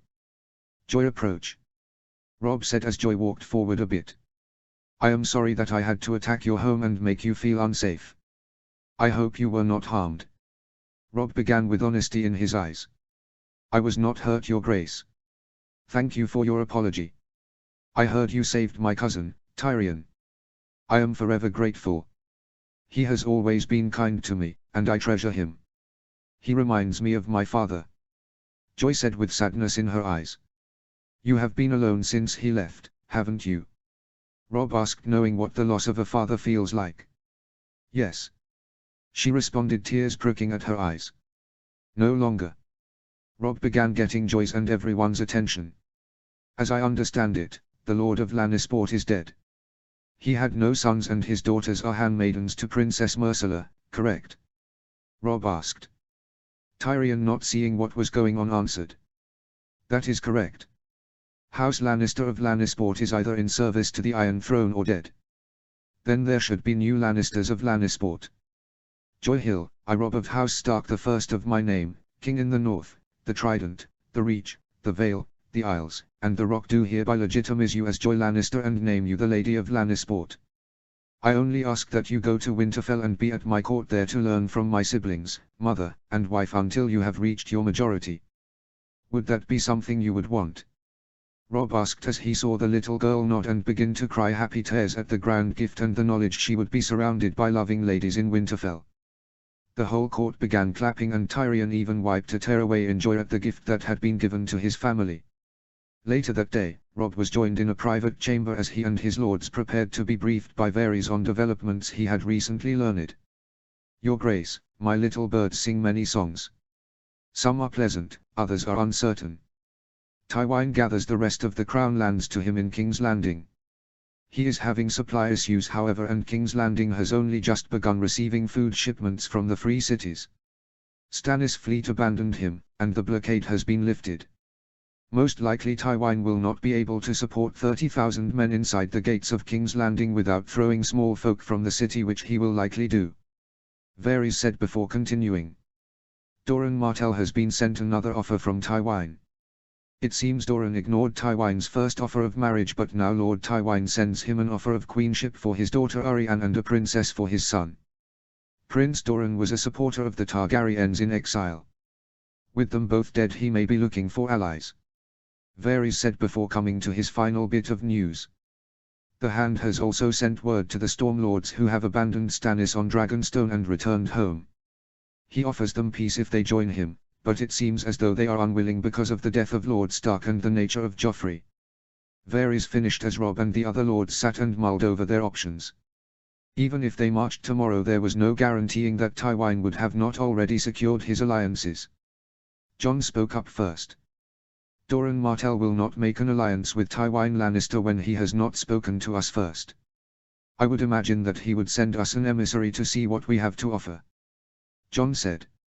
I agree, it is likely he will look for at least a similar offer to Lord Tywin's. It should not take much to get him on our side. Lord Bolton said. You are right, Lord Jon. An emissary is on his way here now as we speak. Doran has sent his brother Prince Oberyn to treat with us. Varys said, informing them of the prince's movements. Then we will not deal with that issue until we have first dealt with the Stormlords, as they do not seem to be wanting to seek out an alliance. Robb said. You are correct, my king. The Stormlords are unsure of whether or not you have their best interests in mind. Varys said solemnly. That is fair. They have no idea whether it will be worth it for them. Said Yohn Royce. Wouldn't an alliance be simple enough? We made one with Renly. Lord Karstark said incredulously. Renly was their king. Their king is gone, and they have no single leader now. Unless we somehow find one for them, we are not likely to be able to get them all on our side. And given that there likely isn't a single Stormlander they would follow, we may have to accept the fact that the Stormlands will not all be joining us. Jon said, demonstrating a grasp over the political situation beyond his years, much to the surprise of the lords, leaving many impressed. That may not be entirely true, Your Grace. Varys spoke up once again. I have my little birds on Dragonstone who say that Edric Storm has gone missing. They also say that Davos Seaworth has abandoned Stannis after he told Sir Davos to burn the boy. I believe he has spirited the boy away and may be heading here. Edric is Robert's only acknowledged bastard. He is the rightful heir to Storm's End if we are ignoring Stannis. If Davos brings him here, we could have him swear fealty to you, my king. Randyll Tarly suggested, but Robb did not look convinced. If we do that, the Stormlords may not accept Edric as their lord. They would see him only as a pawn. All we need the Stormlords to do is not be against us. Robb began but stopped, having an idea. My lords, I will think on this more, but for now return to your men and continue preparing them to march on King's Landing. All the lords bowed and left. Robb was left alone with Jon and the Wolfsguard. He sat down in a chair, and that is when Jon did something odd. Could I ask for a moment alone with my brother? Jon asked the Wolfsguard. Barristan looked over to Robb, who had a look of surprise in his eye but nodded, and Barristan led the guard out, leaving Robb and Jon alone. Something on your mind? Robb asked as Jon took a seat in the private war room. It is about Dorne. You are going to need to make an equal offer to that of Tywin. Jon began, and Robb nodded. Hard to pass up the offer of both the king and princess. Robb said, leaning forward. We won't be able to get Doran on our side without marriage, Robb, and you know that. Jon said with a calm voice. I know, the thought crossed my mind. I did not want to have to do this, and it breaks my heart, but I believe Sansa would make a good match for Doran's son Tristan. Robb said, almost disgusted at the thought of using his sister to secure a political alliance. But the longer this war went on, the more lives would be lost, and the longer his family would be in danger. I know it is hard, but that is what I was thinking as well. But that will not be enough.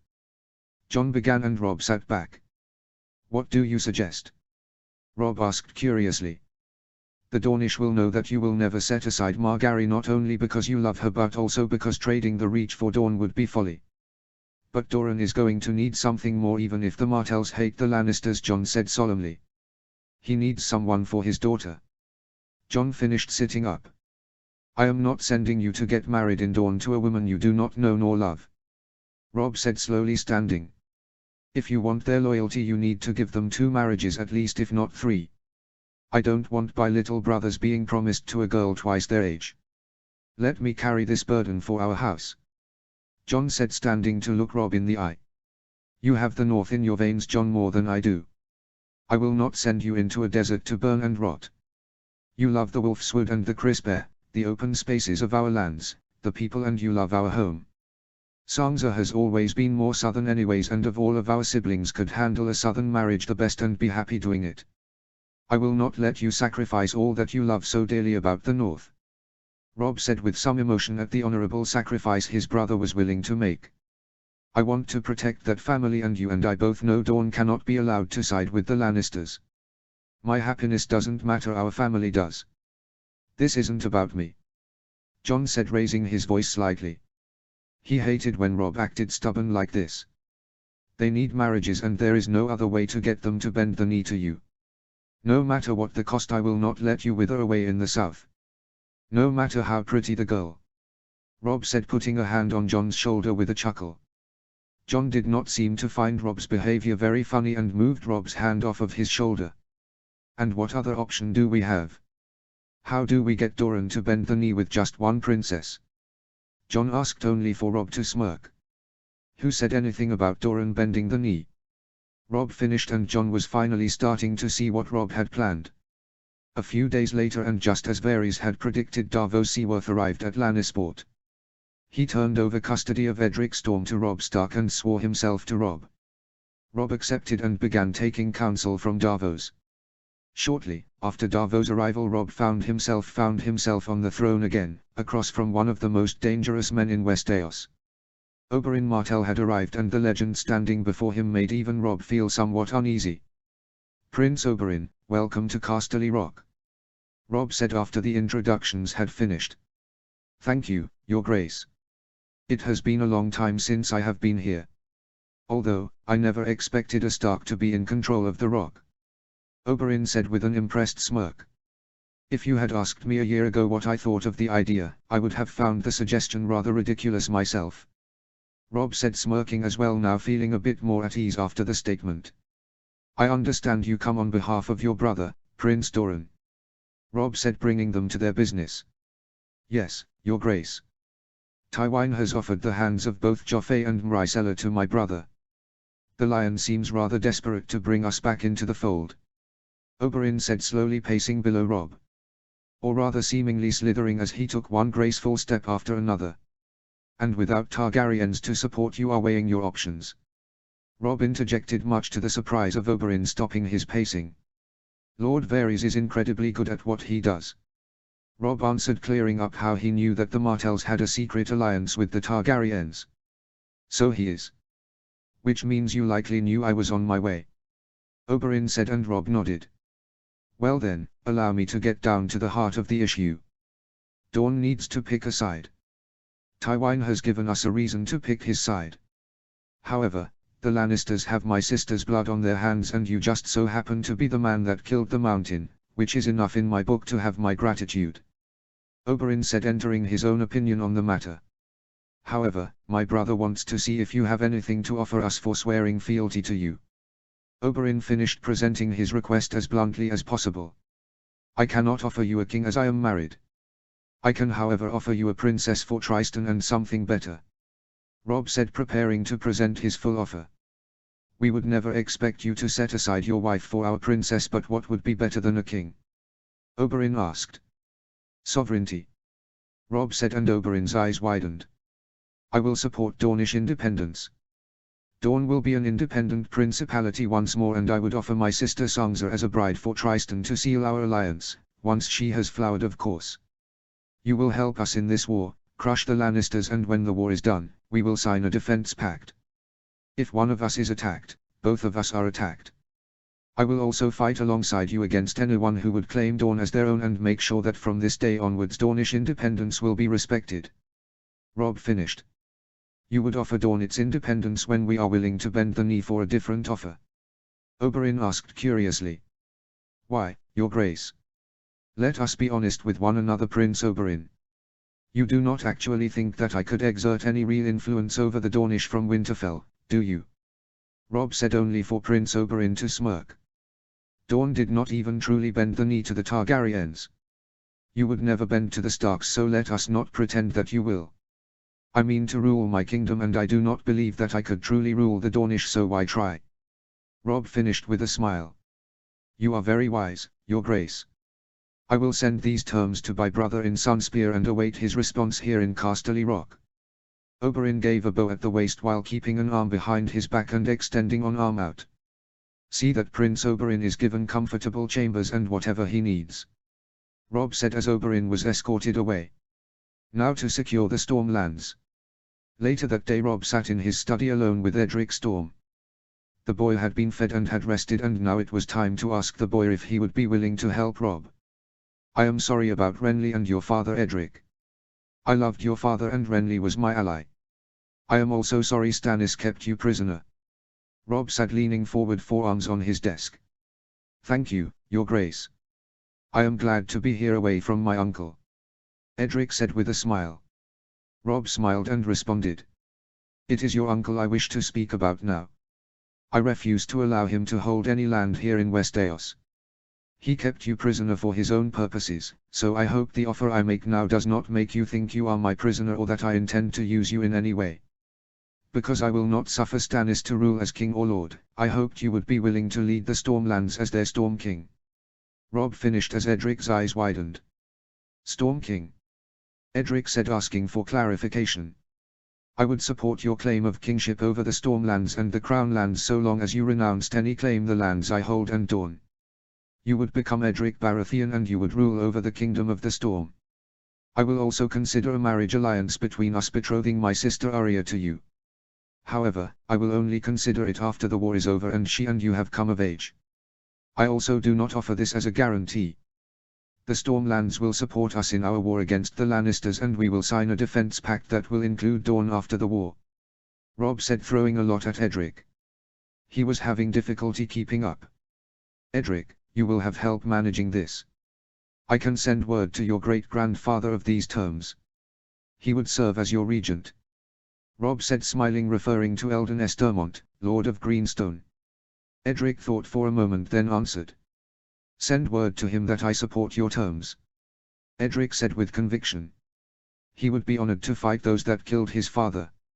Robb sent word that day to the Lord of Greenstone of his offer and asked him to communicate it to the Storm Lords. Hopefully, Robb would be in time to keep the Storm Lords out of Tywin's grasp. If the Stormlands and Dorne joined Robb, he could march on the capital with the largest army Westeros has ever seen. The greatest force sent to seek vengeance for a murdered father. The next day, however, Robb was now dealing with a different issue. The lords of the Westerlands were mad, but not at Robb. Tyrion had announced that he intended to wed Tisha, a low-born girl. Robb was now on the throne dealing with some very angry lords.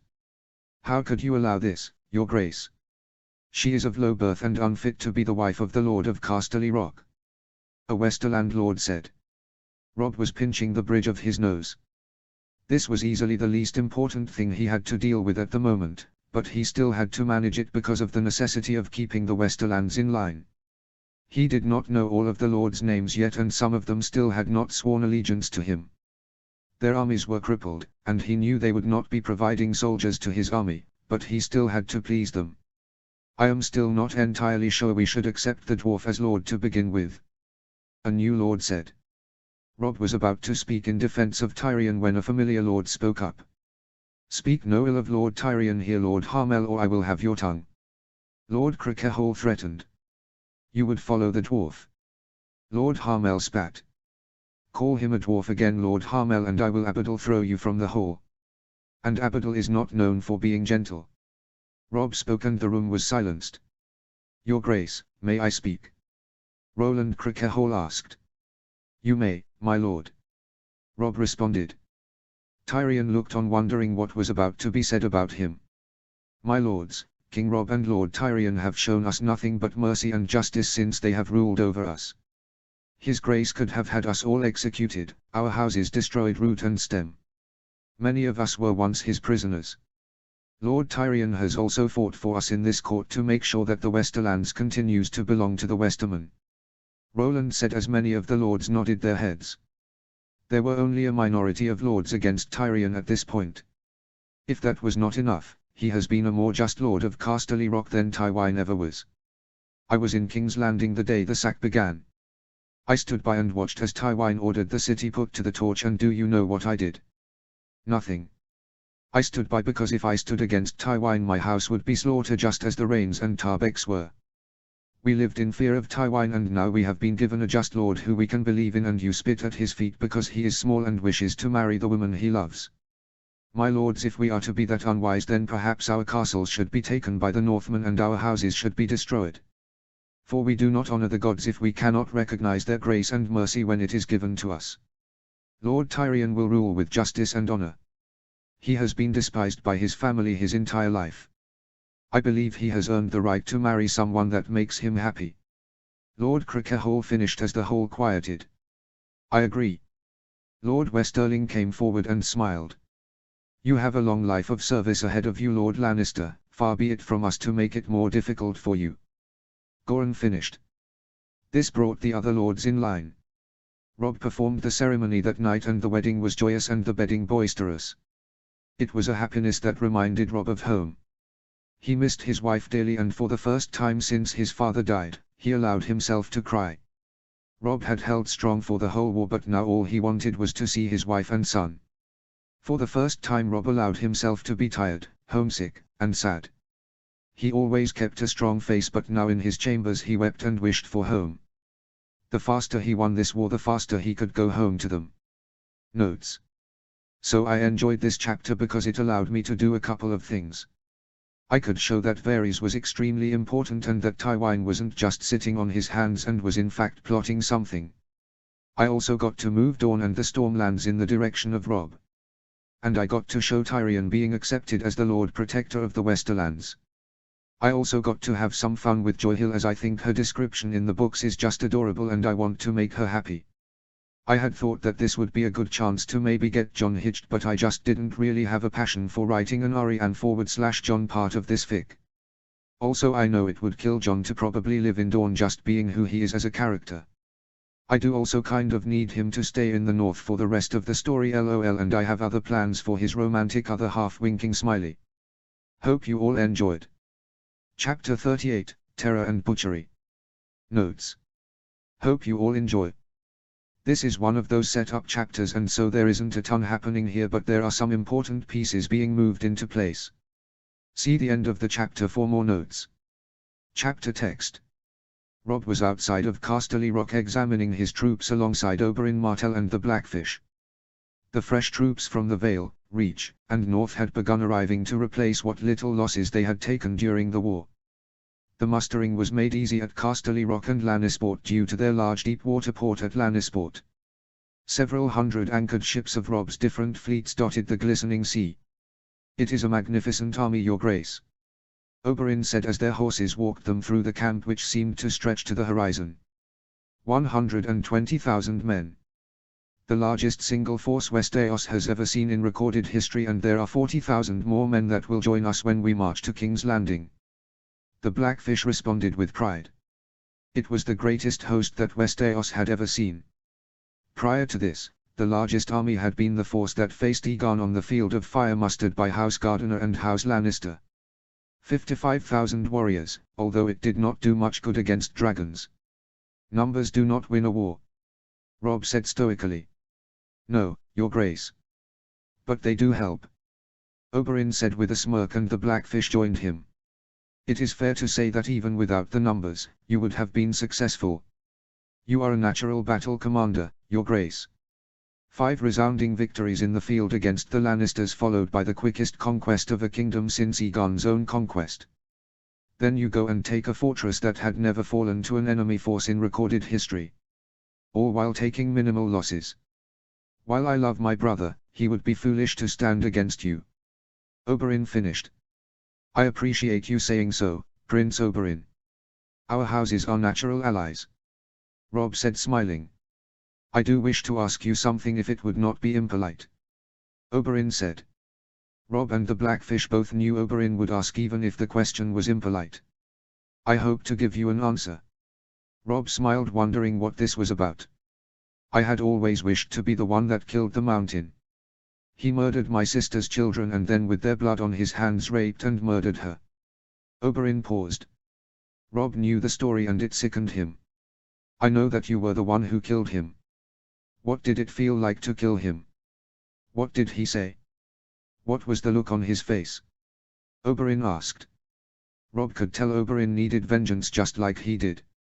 Robb to an extent had taken that away, but he could give Oberyn some small comfort. "I was fighting for my life. All I remember feeling when I killed him was the will to return to my wife and child. He did not say anything when he died, nor did he make a face that I could see. His helm was on his head and I drove my sword through his skull. I will say this, however, Prince Oberyn, he died screaming." Robb finished, looking forward. Robb didn't enjoy the act of killing, nor did he enjoy describing it. "Good," Oberyn said with a smile as a messenger trotted up to them. The messenger had come from the castle with a raven scroll. "Your Grace, my prince, my lord, I have 2 pieces of news for you. A raven has come from Sunspear for Prince Oberyn." The messenger handed the scroll to Oberyn before continuing. "And Andrew Estermont has arrived. He rode from Greenstone on behalf of his Lord Grandfather to confirm the identity of Edric. He is waiting for permission to see him." The messenger finished with a bow of his head. "Allow him to see Edric under guard. I will make my way back and greet him after he has had the opportunity to see Edric," Robb said, and the messenger bowed and left for the castle. "Well, Your Grace, it looks like my brother is no fool." Oberyn smiled, handing the scroll to Robb. "He accepts?" the Blackfish asked with a smile. "He agrees to all of your terms and has called his banners. He asks that I return home and prepare to lead our army. I will lead 30,000 men to Bitterbridge and link up with your army there before marching to the capital," Oberyn said with a bright smile. "Well then, Prince Oberyn, safe travels," Robb said with a bright smile. Oberyn returned the smile and kicked his horse to ride back to the castle and be on his way. Robb had just secured a very important ally. He would have to write to Winterfell about Sansa's betrothal. Robb did not like setting up a betrothal for her so soon after having had to deal with Joffrey, but this was too important. He prayed that she would understand. Robb had one final ally to secure, and after Andrew Estermont did confirm the identity of Edric, He wrote to Greenstone with Rob's terms. There would now be a debate in the Stormlands. Would they support Edric and Rob, or would they fold to Tywine? Later that afternoon, the king was in his study signing and sealing orders. Jon had been aiding him in managing the logistics of the massive army. Jon had become particularly effective at the management of the army. He was always great at whatever he set his mind to. Jon was sharp and quick on his feet, and Rob began to see him as his strong right hand. Servants were coming and going when Varys entered. "My king, I bring news from the capital," Varys said. "Should I send the servants away?" Rob asked politely. "Oh no, your grace. I do not bring intelligence, merely something I believe will make you laugh." Varys smiled, and Rob and Jon stopped what they were doing to listen. "Joffrey has thrown a name-a-day tournament and a celebration for his heroic victory over Stannis. The tourney is being called the most disappointing in royal history, as all the great warriors are out fighting. I am also told the small folk did not appreciate what was happening, considering they are starving, and began rioting. The tourney was cut short by the riots, and Joffrey has not left the Red Keep since." Varys finished with a smile. Jon and Rob smiled and then laughed.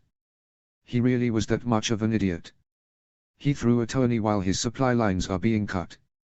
Jon asked, and with a smile Varys nodded. "Unbelievable," Rob said with a smile. "Thank you, Lord Varys, that did brighten my day," Rob said, and Varys bowed and took his leave. Theon walked in just after. "Your Grace," Theon said, entering. "Theon, how are things with the fleet?" Rob asked, looking up from his papers. "We are ready to sail," Theon said, smiling. It was time to begin the first stage of the march to King's Landing. "You have the command, Lord Admiral. Send word to the fleet in Gulltown and have them blockade King's Landing and Blackwater Bay immediately. Take our ships here and head there yourselves as soon as you can cast off. We will march to the capital soon," Rob said, standing. Theon looked in shock. Not at the orders, but at the title. "Lord Admiral?" Theon asked for clarification. "When I form my version of the small council, I intend to name you to the equivalent position of the Master of Ships. You will be my Lord Admiral," Rob said with a smile. "Why not Lord Redwyne or Lord Marndaly?" "Why me?" Theon asked. "Because you are my brother Theon, and you are just as smart with trade and ships as they are, you just don't know it," Rob said with a smile. Theon had a natural gift for sailing and for the management of ships and ports. Rob had seen this displayed as he managed the ships during the assault on Lannisport, and had done well to position them at Casterly Rock. Rob also knew that Lord Eddard had allowed Theon to observe and help him in managing the Northern Navy. Something that had made Theon particularly adept at the task of managing Rob's Grand Armada. "I will hold the office with honor, Your Grace." Theon smiled and bowed. "I know you will," Rob said, clapping him on the shoulder. Theon left, heading down to his ships as Rob passed word around that Theon had command of the navy. Rob and Jon were finishing up before they needed to be at a war council meeting that night. The servants had been dismissed and Jon was gathering up papers. "Jon, stay for a minute," Rob said, and Jon nodded his head, closed the door and took a seat. "I was thinking about my winter council today and who should fill certain positions, and I was hoping to get your advice on some possible candidate," Rob said as Jon began focusing. They had come up with the new name for his council and agreed that changing names for certain positions to set the council apart from the old small council. The Lord Admiral would be the Master of Ships, Lord Justiciar the Master of Laws, Lord Treasurer the Master of Coin, Lord Spymaster the Master of Whispers, along with the Lord Commander of the Wolfsguard and Lord Commander of the Winterfell Guard. They would create 3 new positions as well. The Lord Ambassador would serve as the chief emissary to the other kingdoms and foreign powers and manage a diplomatic department. The Lord Minister would manage the internal affairs of the kingdom, like building roads, managing internal trade policy, and investing in the kingdom's infrastructure, as well as overseeing an internal ministry. Finally, the Lord Marshal would be in charge of managing the army and making sure they were supplied and well managed. The Hand of the King would be a position known as the Lord of Ice and Iron. It was a particularly northern title, but Rob did not want any of the names to remain the same. The title would change based on who held it. If it was a lady, the title was Lady of Ice and Iron. If it was a prince, Prince of Ice and Iron. Well, I think the Lord Spymaster has already been chosen. Varys is very good at what he does, and he has proven himself loyal and trustworthy to you. Theon was a good choice for Lord Admiral. He will grow into the role well. I believe you would be hard-pressed to find a better commander in our army than yourself, but Randyll Tarly would make a strong Lord Marshal. Jon said, and Robb interrupted him. And what of you? Where do you see yourself on this council? Robb asked with a smirk. Jon was taken back. Well, I don't, Robb. I do not see a position that you should put me in. Jon said matter-of-factly. How's about the Prince of Ice and Iron? Robb asked with a smile now. No, Robb, you should name Tyrion or Willers to that position, not me. Jon said, trying to wave off the idea. Tyrion will be the Lord Minister and Willers will be the Lord Treasurer. Robb said, standing up slowly.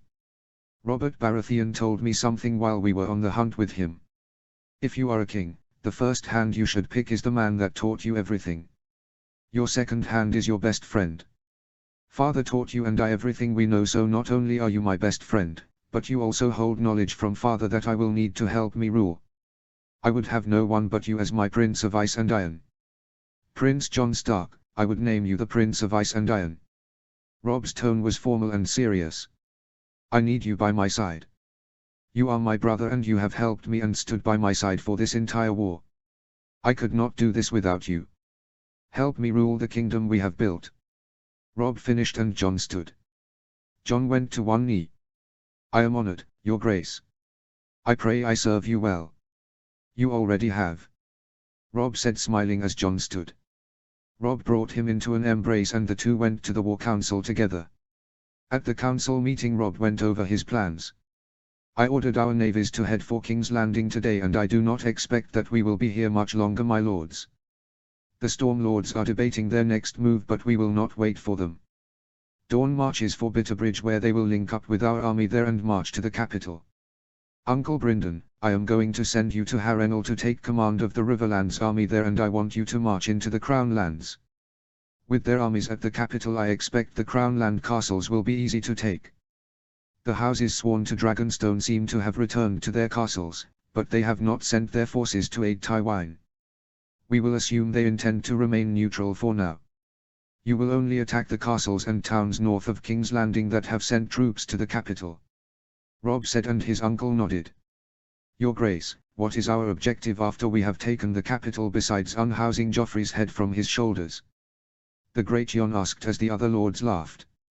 Robb chuckled and responded. Other than that, it depends on what the Storm Lords say. If they side with us, then they get the Crown Lands including the capital. If they do not side with us, we will have to cross that bridge later. I am unsure of how we should break up the Crown Lands if the Storm Lords challenge us. Once we know what the Storm Lords plan to do, then we can come to a better conclusion about that question. Robb said, and his lords nodded. They were tired, and with the march so close it was time to rest. The meeting was finished, and Robb made his way to his chambers before he crawled into bed. Sleep took him almost immediately. However, Robb was awoken in the dead of night by a knock on his door. Who is it? Robb asked, rubbing his eyes. Loras and Brian, who were on duty that night. Varys, Your Grace. Loras responded. Robb rose and put a loose shirt on and was already wearing pants. He then lit 2 candles quickly to create some light in the room, supplemented by the moonlight slowly seeping into the room. Enter. Robb said, and Loras opened the door, allowing Varys to enter. The door remained open so that Loras and Brian could enter if they needed to. My deepest apologies, Your Grace. I would not wake you if the news I had did not warrant it. Varys said, bowing. Robb was a little too tired to respond, so he nodded for Varys to continue. My little birds in the capital bring me news of Tywin's situation.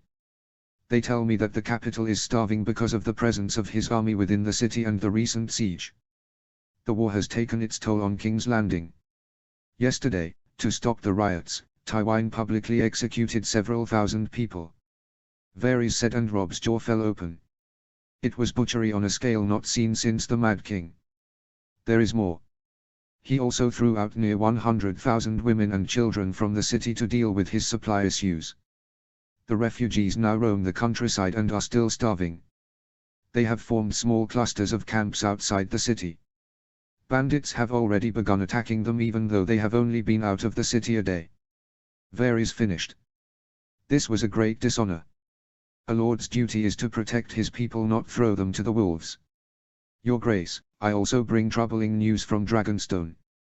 Varys' tone grew darker. There could not possibly be something worse than what he had just told Robb Sully. Stannis Baratheon burns innocent men alive. He is making them a sacrifice to the Red God, and his Red Priestess promises him victory.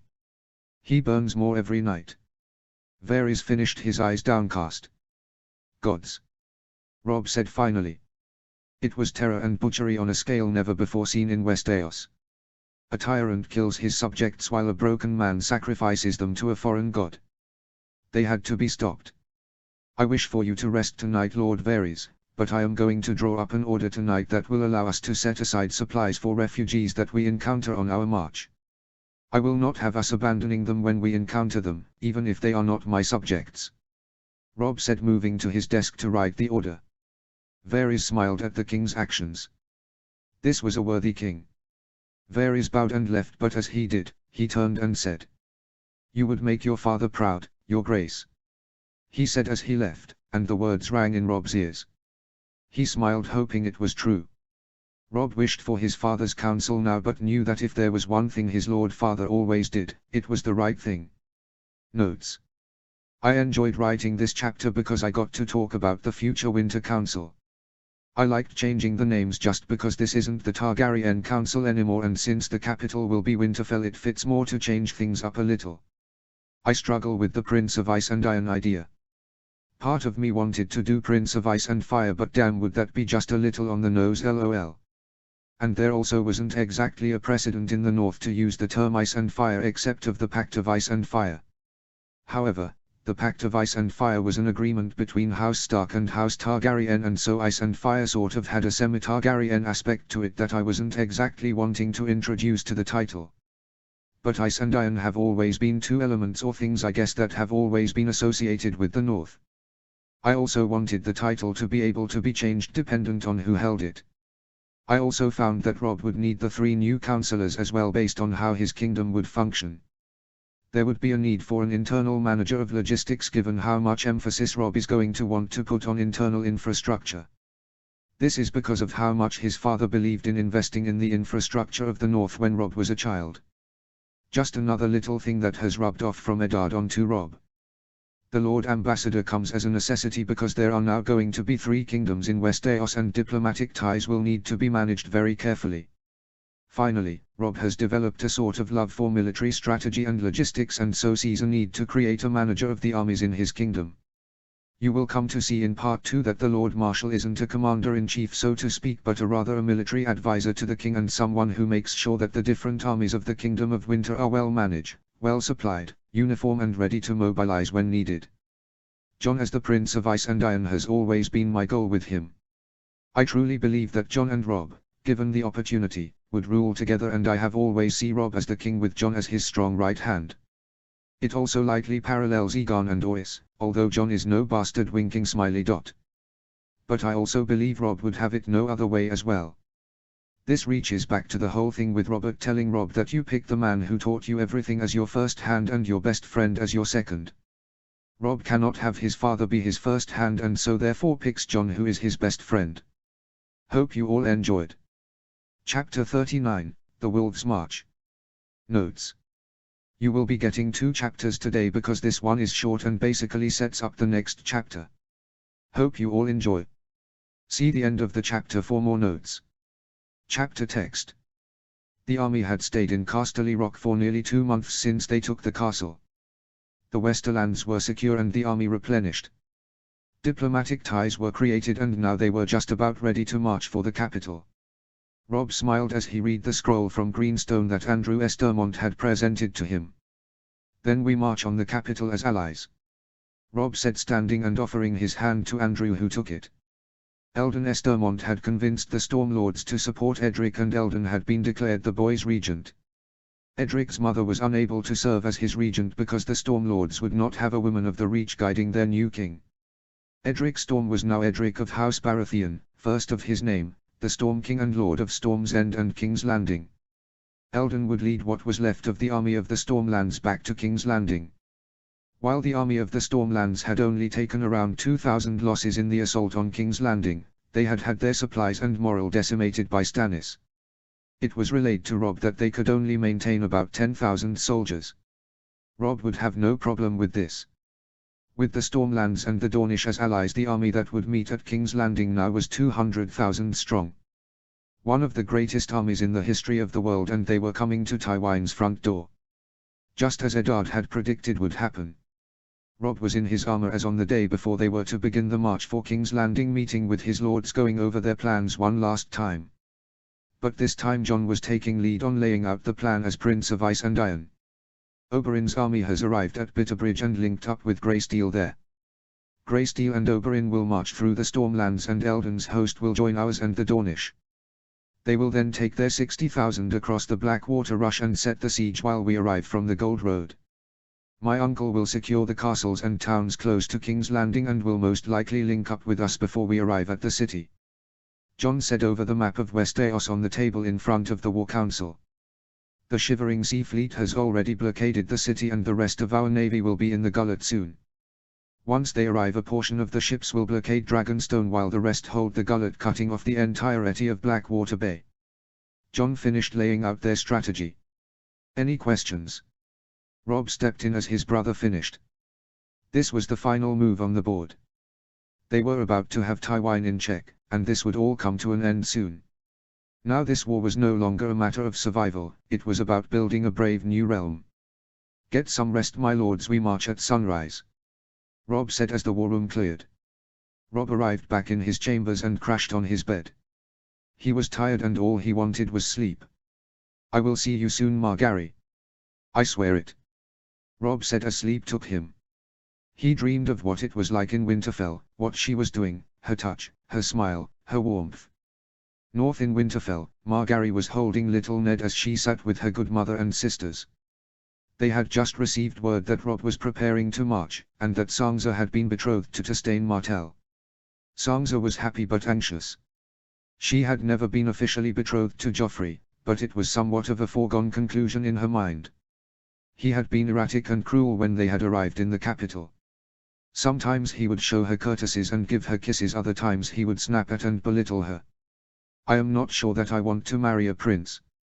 Sansa said, her eyes downcast. Sansa, I know this is hard so soon after Joffrey, but I have met Prince Tristan.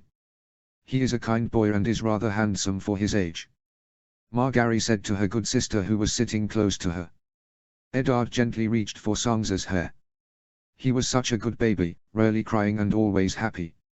You are also a princess of Winter, Sansa, and Tristan may be one of the few people in Westeros of equal station to you now. Catelyn said, gaining a smile from Sansa. Sansa had enjoyed being a princess, and she and Arya had been darlings of Margaery's court that she held in Winterfell. Sansa just did not know if she was ready to leave home again. I just want to stay here longer. Sansa said with sadness in her voice. And you can, Sansa. Robb would not send you away. It is likely he will have Prince Tristan come here to Winterfell for a time. He will not have you to marry Prince Tristan until you are ready. Robb is a king and you are his sister. When you were simply a lady here in Winterfell, it was normal to expect you to go to your betrothed, but now you are a princess of Winter, and if men want you, they must come to you. Margaery said with a smile as Arya climbed next to her to look at the baby. Arya and Sansa had become inseparable since they returned. Their journey together made them stronger, and they protected one another just as their father would have wanted them to do. And if he is anything like Joffrey, you can count on us to take care of him for you. Arya said with a devious smirk. The comment in any other context would have warranted a slap on the wrist from her mother, but Catelyn could only look on in approval. This was the pack sticking together. Sansa smiled as Lady came up next to her before moving to Margaery's side. The massive direwolf laid down on her side on the couch next to Margaery, and Margaery placed baby Ned where Lady had curled up. Lady had been like a nurse in her own right, and she took care of baby Ned like he was her own pup. Summer and Shaggydock played out in the yard with their masters. Bran felt he had grown up very fast recently, but being home with Rickon allowed him to regain some of his childhood. Nymeria was near Arya. She accompanied Arya to sword lessons but now slept in the corner. Caitlin looked at her children and smiled. She was just missing 2 of her boys. 2 men. They had left their childhood at home in Winterfell. One became a prince and the other a king. She had mourned the boys that were gone and that she would never see again, but she was proud of the men that would return to her. Her thoughts then went to the man that would never return to her. Her lost husband. She was not the type of woman to seek vengeance. Caitlin had her family, she had her daughters and sons. Still, the nights were long, and she wept bitterly alone in her bed. But there was a new face that she loved. Her first grandchild. A beautiful boy named after her husband. He was perfect and all that she had prayed for. It did not make her sad to look on him or say his name. He brought happiness to her that helped her shoulder the burden. She saw Ned in the boy, and it brought her comfort. Caitlin also saw how the boy smiled at his beautiful mother. How he had her hair and smile. Margaery loved Prince Eddard with her whole heart just as Caitlin loved her children. But she knew Margaery yearned for her love. There was a sort of sad beauty about Margaery now that Robb had been gone. Margaery prayed to the gods every day for Robb to come home safe. She waited for news of him, and every time she heard he had won another battle or taken another castle she thanked the gods. Now there was one more battle to fight. One more battle to win. One more battle to survive. Robb would be coming home once winter had come for House Lannister. Back in the Westerlands, Robb was brought out of his thoughts of Margaery when a messenger reached him as his horse carried him along with his large host. They had left Casterly Rock and now were marching towards the hills that would lead them out of the Westerlands. Your Grace, Lord Varys humbly requests you come to him in his wheelhouse. He has a matter of importance to discuss with you privately. The messenger said with a bow, and Jon and Robb turned their horses around and went back towards the wheelhouse that was leading the train of wagons carrying their supplies. Robb knew this must be urgent and sensitive if Varys needed to speak with him now and in private. He and Jon galloped to a halt near the moving wheelhouse. The door opened and they quickly got on as it was moving at a reasonable pace. Varys was sat there with papers as he and Tyrion worked. Both looked somewhat concerned. Your Grace, I have important news from the capital. Varys began, but Tyrion cut him off and began telling the news. My father has sent my sister and her 2 youngest children to Duskendale. They will take a ship from the town and go to Pentos. The ship will bypass the blockade around King's Landing and they are likely to leave before the Blackfish arrives at the Duskendale. Tyrion finished looking rather stressed. Robb understood why. Tyrion may not have cared for his sister, but the children he cared dearly for.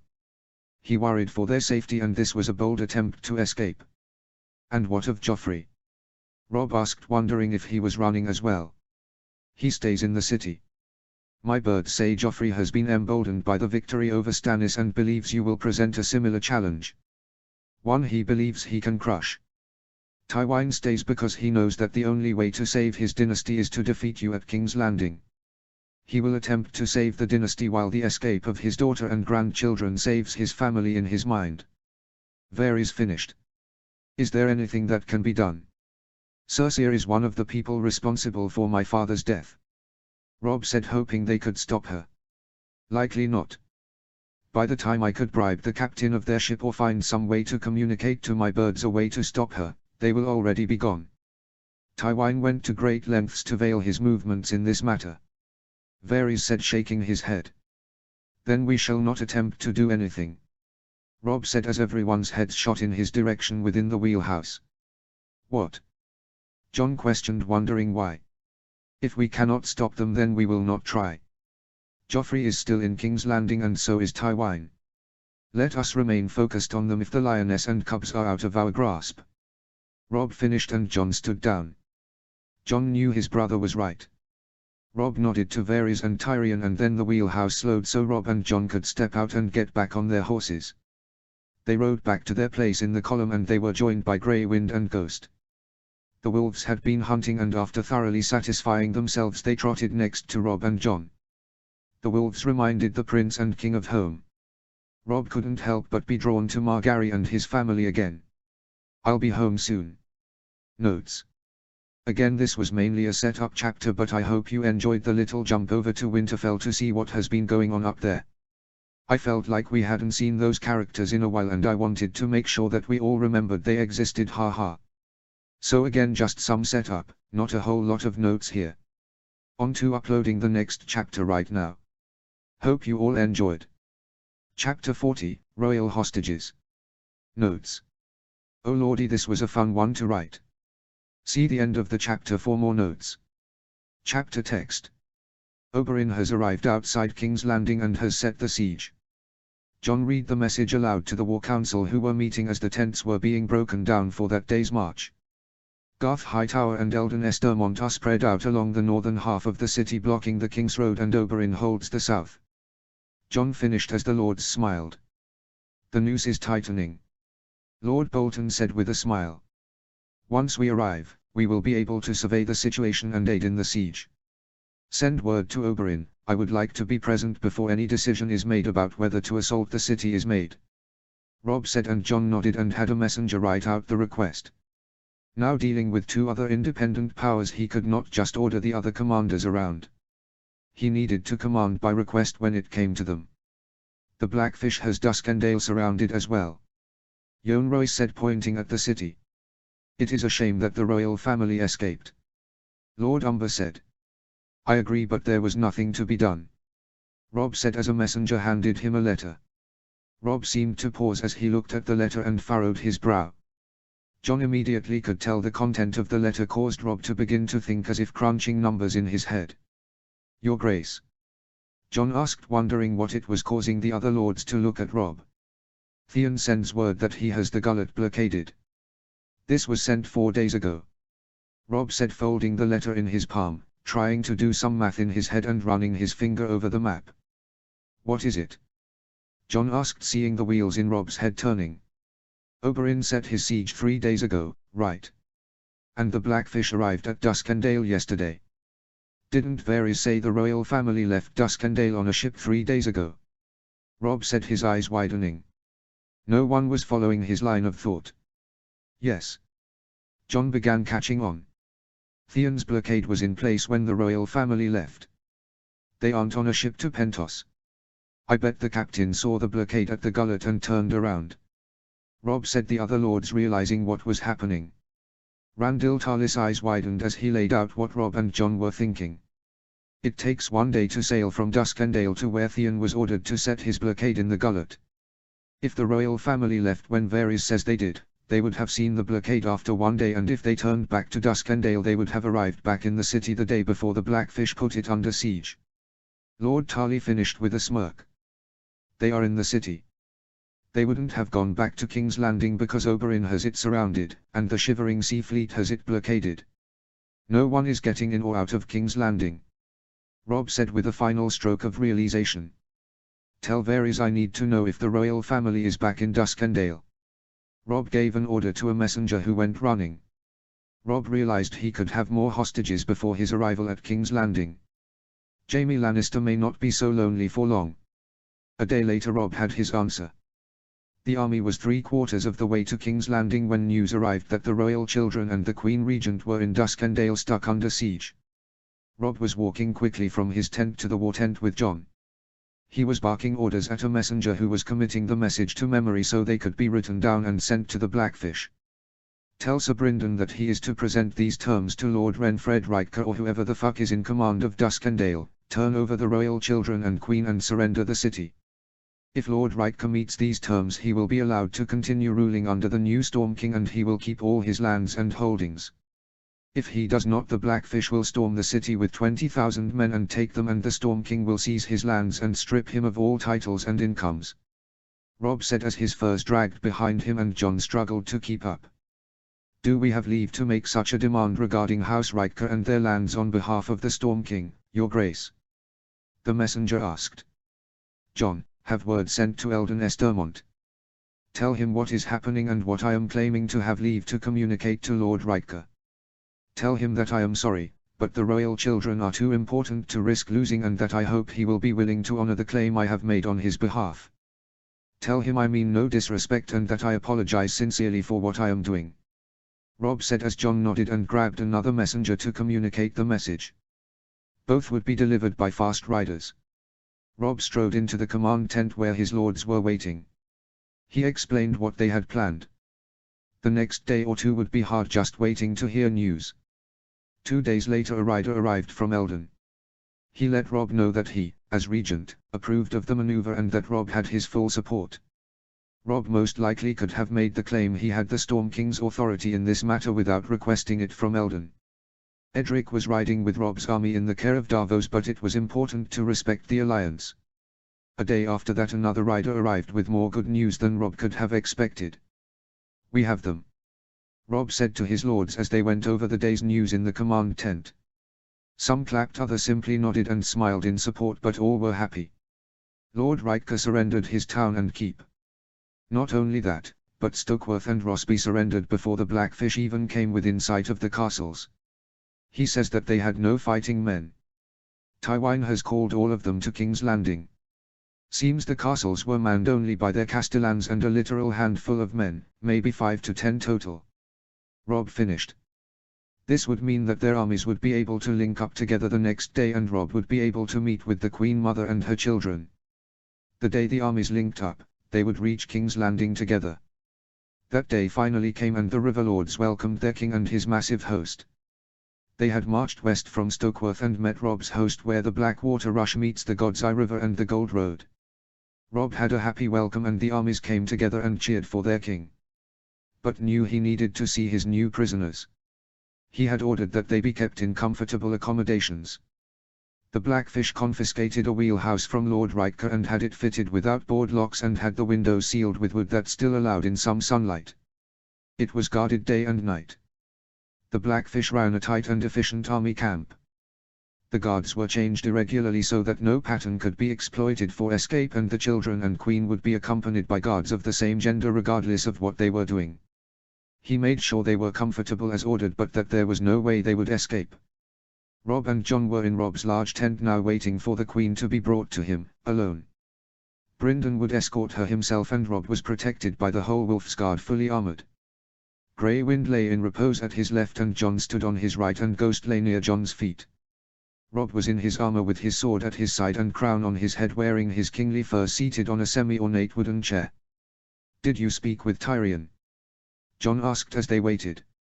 He was also in his armor and furs with his sword at his side. He knows I am meeting with her first. I told him I would allow him to see the children once I spoke with them as well," Rob said, and John nodded. It was at that moment Ciri O'Forrell came in. "Your Grace, they are here," Ciri said. Rob nodded his head. "Bring her in." Rob had instructed everyone that the Queen Dowager was to still be treated as such. She had been married to Robert, and even after all she had done, she was still to be treated as a queen. The prisoners had all been allowed to have fresh changes of clothes and they had been given reasonable privacy to wash when the army stopped. The children and queen had only been held prisoner for a short time by this point, so when the queen entered, she looked regal. Her hair was left loose but her red dress was pristine. Her hands and legs were not bound, and had anyone guessed they would have said she did not look like a prisoner. Rob kept his seat and his composure as Brynden and Ciri escorted her in.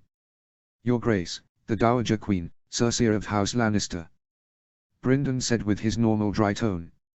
"Cersei Lannister, you stand in the presence of Robb of House Stark, first of his name, King in the North, the Trident, the Reach, the Vale, the Isles, and the Rock, Lord of Winterfell, and the Defender of the Kingdoms." "The Wolf Knight, the young wolf, the lion tamer," John said, looking at the Queen with fire in his eyes. He let the last of Robb's titles come off his lips like an insult to Cersei. There was silence between them.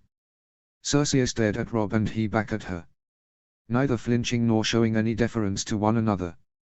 Robb slowly rose to his feet.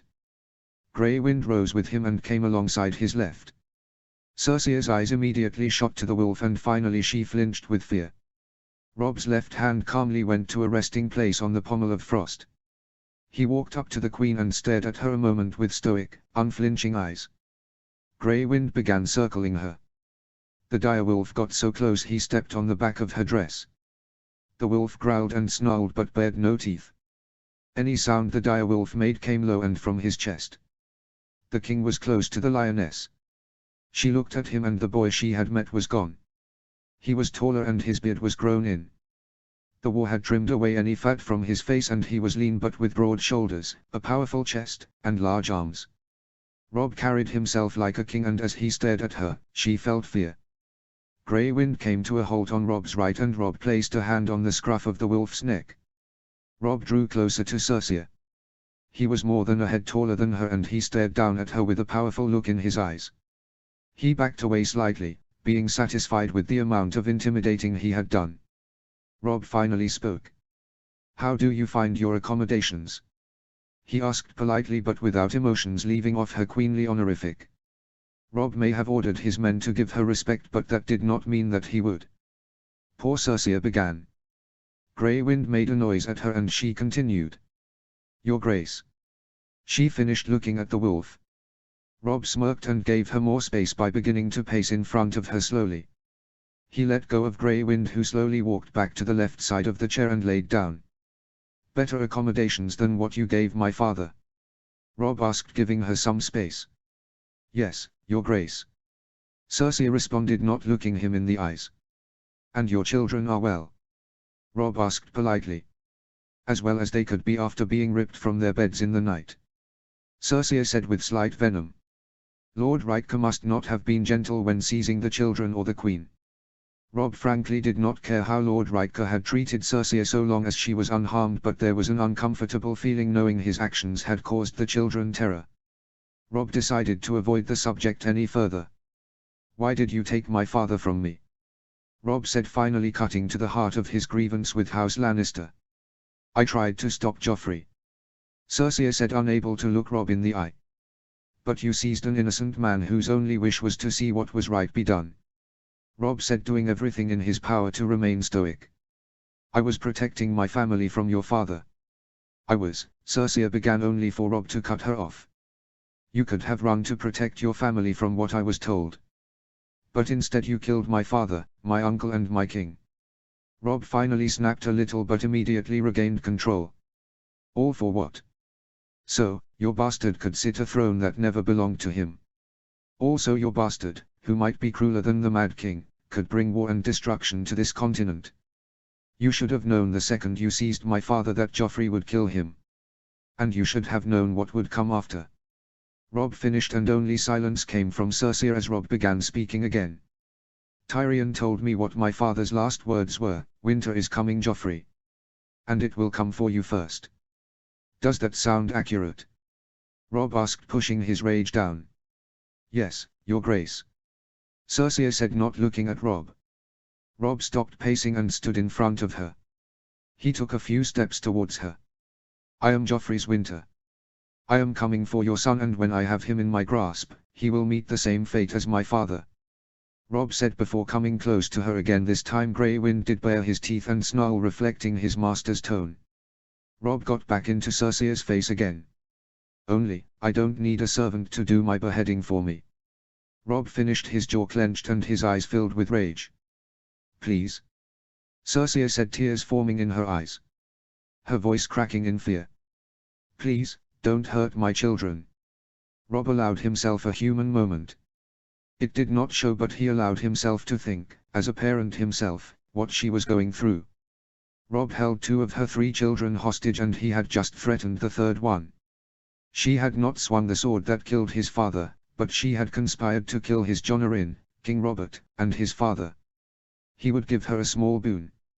Some small mercy. But he would not give Cersei her life or her son's life. "Tommen and Myrcella will not be harmed," Rob said as he calmed. "They are blameless for the crimes you and your son have committed. However, Joffrey dies," Rob said with a cold voice. "No, please, he is a child, please," she begged, falling to her knees, reaching for Rob's furs as he turned and stepped away, but they had slipped from her grasp. Much like how Rob's mercy was beyond her now. "Separate her from her children and give them over to Tyrion's custody. I do not want her harming them," Rob said, his back to Cersei, giving Sir Brynden the order. Brynden had 2 guards hold Cersei to her feet. Rob realized that Cersei would be capable of murdering her own children if she thought Rob would harm them. Bring her children here before informing Tyrion. I intend to give him custody of them," Robb said as they dragged Cersei out of the tent. "My father will stop you. He will kill you and your entire house. He will make sure they suffer. Your wife and child the most." Cersei yelled, and Robb whipped around and was face to face with Cersei a moment later. Grey Wind snapped to his feet and was snarling, and Ghost joined in. The guards realized Robb was not done with her and stopped. "I have crushed your father at every turn. Your brother is my prisoner. Your home belongs to me, and I am bearing down on your son with the greatest army Westeros has ever seen. I am not cruel, and when you die, I will not make you suffer. But you will die knowing that you were brought low by the son of the man you murdered, and you will know justice was served." Robb finished as Cersei was dragged away, spitting curses at him. He had wanted to kill her right there, but he would allow her a trial. Robb would not be Joffrey. Barristan Selmy put a hand on his shoulder then. "You showed remarkable restraint, Your Grace. That was the right thing to do," Barristan said, and Robb nodded, allowing his anger to cool. He would meet with the children next and needed to be calm for it. "Do you want to take a minute, or should we bring the children here immediately?" Sir Barristan asked. "Bring them here. Let's not stand on formalities. They don't need to hear the titles. Jon, send Ghost away. He and Grey Wind will scare them," Robb said, and without a word, Grey Wind and Ghost both rose and left. Robb and Jon had realized there was something different about their bonds with their direwolves, but with the war had not had time to explore it. They could command the wolves without words, and both recognized that they reflected the emotions of their masters. He and Jon had agreed to look more into this when they returned home. Robb has taken his seat again, and in the midst of his thoughts the flap to the tent opened and Syrio led in two children he recognized. Robb had already agreed to let Tyrion tell them about their nature and who their true father was, but right now Robb just wanted to make sure they were okay. "Hello Myrcella, Tommen, do you both remember me?" Robb asked. Both nodded their heads. They were terrified. "I promise you are safe. I am going to let your uncle take care of you. He is going to explain some things to you, but I need you to be strong. I wanted to be the one that told you that you won't be seeing your mother for a while.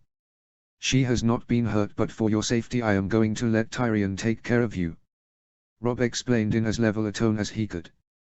"Why do you worry for our safety with her?" Myrcella asked. She put on a brave face, but she was scared. "Your mother is worried that I am going to hurt you. I swear by the old gods and the new that I will not, but I fear that your mother might try to hurt you because of her fears." Robb had to be blunt with her. It wouldn't do to lie to them right now. "Mother would never do that," Tommen said. "The faith of a young boy in his mother is powerful thing. I did not say she would, just that I fear she might," Robb said, hoping not to get into an argument with a 7-year-old. "I will let her see you when guards are present if that makes you happier," Robb offered, and both nodded. "Good. I will send you to Tyrion so he can take care of you," Robb finished, and Acepta, who was with the children, escorted them out. Robb thought about summoning his mother to care for them, but that would be a very big ask. No, Tyrion could care for them. It was a shame he had to leave Tisha at Casterly Rock. Robb had left behind a steward to watch over the affairs of the Westerlands, and while Tisha was technically the Lady of the Rock, Robb's forces still controlled the region. He left plenty of soldiers behind to make sure his conquered territory did not flip on him. Robb would be seeing one more Lannister that day, and it was a man he had come to know from their very long treks across Westeros. It was safer not to move the Kingslayer, so Robb went to him. Jaime did not know of the capture of his sister and children yet. Robb strode forward to the pen now in sight of the Kingslayer. "Ah, Your Grace, it is so wonderful to see you yet again. Congratulations on taking my home from me," Jaime said mockingly. Jaime had heard about Stannis' failed attack and had been giddy ever since. "Kingslayer, nice to see you are in a good mood," Robb said. He did not enter nor open the pen, and Grey Wind was close. There was a part of Robb that worried when he told Jaime he had his sister. He would fly into a rage, and Robb did not know if the pen could hold him. "I hate to turn your mood sour," Robb said, emotion leaving his face, and Jaime's smile died. "I have your sister and 2 youngest." Robb watched as Jaime paled. He did not fly into a rage like Robb had thought. He watched as a part of Jaime died inside. "Please don't hurt them," Jaime suddenly begged. "Why shouldn't I, Kingslayer?" Robb said, slamming a hand onto one of the wooden bars of the pen. "Your family took my father from me. You conspired to kill Jon Arryn, and King Robert. Why shouldn't your family be harmed? Your sister gave the order that allowed my father to be taken. It was you and her that orchestrated the deaths of Jon Arryn and King Robert. Why shouldn't she be punished? Killing one of them would send a message to your father that I am capable of killing. That I can stomach the death of children and women," Robb said through clenched teeth. Robb was allowing a darker side to show to Jaime than he did to others. It felt like poison in Robb's mouth as he said the words, and no part of him enjoyed the feeling. But there was a spirit of vengeance guiding his thoughts and words in that moment. "Please, we committed our sins, but don't harm Myrcella and Tommen, they are innocent," Jaime begged, and Robb was shocked. Jaime knew he and Cersei deserved punishment. He had at least that much honor. Robb looked at him a moment and then looked down, allowing the light back into his heart. "Myrcella and Tommen will not be harmed for crimes they did not commit. But I will hold those responsible for my father's, Lord Arryn's and King Robert's deaths fully accountable," Robb said before turning and leaving. Robb heard quiet sobs behind him. Jaime was a lot of things. A lot of bad things. But he was a loving father. When they began their march the next day for King's Landing, they were greeted by a horrific sight. Upon arriving outside the city, Robb looked over a field of devastation with thousands of refugees in makeshift camps suffering. Oberyn had done all he could for them, and the situation must have been worse when he arrived, but it was still awful. Robb ordered they be given supplies. Thousands had died because of Tywin and Joffrey. Robb could now save them. He ordered guarded caravans to take the refugees to encampments north of King's Landing away from the siege. They were given food, water, and protection. Robb also sent word to Theon to only blockade King's Landing and Dragonstone now so that Duskendale could be supplied and the refugees fed. Robb looked out on the scene and the capital as they made camp and the siege lines formed. The city was in far worse shape than when he saw it over a year ago. The stench was horrifying, and Robb could see Lannister soldiers on the walls sitting or leaning against walls seemingly too weak to stand. They had been through Stannis' blockade, siege, and attack and survived. The city had only just started receiving supplies again from across the narrow sea when Robb's navy blockaded them. What little supplies they received from the Crown lands went to the army. He knew that when the Reach cut their supplies at the beginning of the war, that would put a strain on the capital. During Robb's campaign in the Westerlands, supplies to the capital by land and sea were slow and barely enough to survive on. Once the supplies from the west stopped and Stannis moved in, the city became a death trap. King's Landing had been under siege essentially since the start of the war. Now it was a dying city. This needed to end. The city was running out of food and soon they would have to surrender, or they would all die. Even the Lannisters inside the Red Keep. Notes. You cannot imagine how cathartic it was for me to write a scene between Cersei and Robb like that one. I almost didn't do it because I was just going to have them stuck in King's Landing or even maybe get away so that I could bring them back in part 2, but this just felt so much better to do. I really enjoyed writing the scene where Robb realized they had them in their grasp. But let's all be honest, writing the scene between Cersei and Robb was so much fun for me. I even added slightly to the scene right before posting this just because I wanted even more confrontation. I also wanted to pose Robb in contrast with Joffrey again. The mirror between the two has been a big theme of what is a good leader and what is not. Had Robb been like Joffrey, the queen and the children would be dead. But instead he makes them comfortable and only takes vengeance on the one who actually has committed crimes. Speaking of vengeance, I decided to let Robb have a dark moment with Jaime. My thought on this was that when Robb was presented with a begging father, his noble nature slipped for a moment in his lust for vengeance before immediately regaining control. In that scene, Robb did genuinely consider simply killing the children when faced with Jaime's begging. Robb is still a grieving son and for a moment he let that slip in. But the true sign of a leader is being able to control your emotions and lead objectively and justly, which is what Robb was able to do in the end. He was able to control the primitive urge to simply kill those who had wronged him. So just a little character development as Robb sort of carries the kingship in a way that Joffrey never could.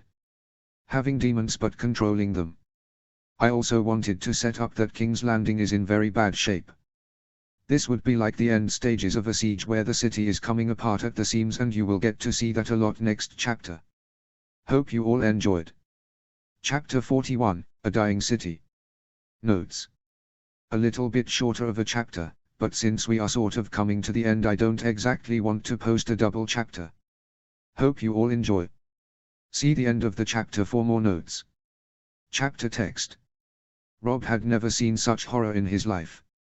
During the war he had watched men die slow agonizing deaths. He had split skulls and severed limbs, leaving men to die screaming and twitching. It was war, they were soldiers, it was them or him. Their deaths would haunt Rob the rest of his life, but what he saw now would haunt him even more. Near 100,000 women and children made their way north towards Duskendale, where Rob had ordered a safe camp be built for them. Those that could not move themselves would be taken by wagons. Rob had ordered his nurses, maesters, and other medics to attend to the sick, and the silent sisters that followed with Rob's army attended to the dead and dying. The refugees had been attacked for weeks until Oberyn had arrived. He relayed to Rob how bandits would take the women and children into the forests never to be seen again. The thought of the helpless being taken haunted Rob. He gave them food, water, medical supplies, and other aid, but it never seemed to make Rob feel any better. That was when he was called to the mouth of the Blackwater Rush and looked to see a sight he would never forget. Tywine had ordered the bodies of the men, women, and children he had executed thrown into the river after being displayed. They now were so backed up they clogged the river. There were bodies Rob imagined were from the refugees as well. Vultures and crows circle above them, and many of the bodies had been disemboweled or limbs had been torn off. The banks were awash with a mixture of blood, water and other filth from the bodies. Rob did not have time to give them a proper burial. One of Rob's field maesters came up with a plan that entailed ships using nets to pull the bodies out to sea. It worked and the river was able to flow freely again. But the blood did not leave the river's mouth for several days. The wanton death that was on display cooled any belief that glory would be found here. This was a dying city and they were here to save it. They were there to kill the despots inside. The war stopped being a war of vengeance and became a war to save the innocent. The men's morale was no longer held together by the want for revenge over the death of Ned Stark or the will to maintain independence. It was just held together by the need to see this come to an end. The dead that could be burned, were. The ones that could not be were taken out to sea in nets and sunk. All were read rites by septons, or sung songs by those who worshipped the old gods. Rob watched as a mother put her dead baby on a funeral pyre, sobbing his name. This had to end. Rob was in the main war tent for the alliance with the other two leaders and some of the other lords. A table had been set up in the middle for the three leaders while other lords stood. Rob had been accompanied by the main representatives for his regions along with some other lords and 4 of his Wolfsguard.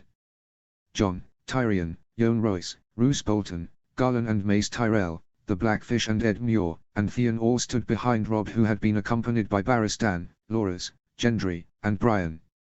Varys was also present because of his knowledge of the passages within the Red Keep. Oberyn was accompanied by lords and guards, as was Eldon Estermont. Eldon had taken custody of Edric Baratheon and Lord Estermont would now act as the voice for his king. They were tired. The lords had been dealing with the refugees up until this point. Their siege had been a passive one, and tread buckets that were being erected would not launch their boulders into the city unless the alliance intended to attack. All they would be hitting would be starving small folk and empty buildings. With the refugees on their way to Duskendale, the lords could plan their next move and what came after. Varys was the first to speak to open the meeting. "My lords, my prince, my king, I hope that we can end this siege quickly and painlessly for the sake of the people inside the city. During my time within the Red Keep, I learned the many different passageways that Magga the Cruel had built for the purpose of escape. I have used these passages myself and am willing to turn over the knowledge of them to you if they could be used to end this siege faster," Varys said humbly, beginning the meeting. "I think to avoid the loss of life to any extent we should see if we can offer terms to Tywine. Perhaps now he would be willing to surrender. His forces are starving, and I cannot imagine that he thinks they would put up too much of a fight against us," Eldon said. He was an older man, but even in his 70s was tall with a full head of long pure white hair and a full white beard. He was handsome for a man his age and had a noble bearing. He wore enameled green armor and an emerald-colored cape. I think that would be wise, my lord. An assault should be our second course of action if peace talks break down. Robb said. In the event that we do assault the city, Lord Varys' passageways should be used. Robb said, and all the lords nodded in agreement. We should come to an agreement on terms to be offered to Tywine. Prince Oberyn said, leaning back nonchalantly in his chair before continuing. Each of us has been harmed by those within the Red Keep in some way. Some more than others. Your Grace, you already hold prisoners that have harmed you. I believe it would be prudent to discuss how the rest of the filth within the Red Keep should be divided up between us. Oberyn finished, and there was agreement between them. It was important that they were all on the same page when they offered terms. Eldon Estermont spoke first.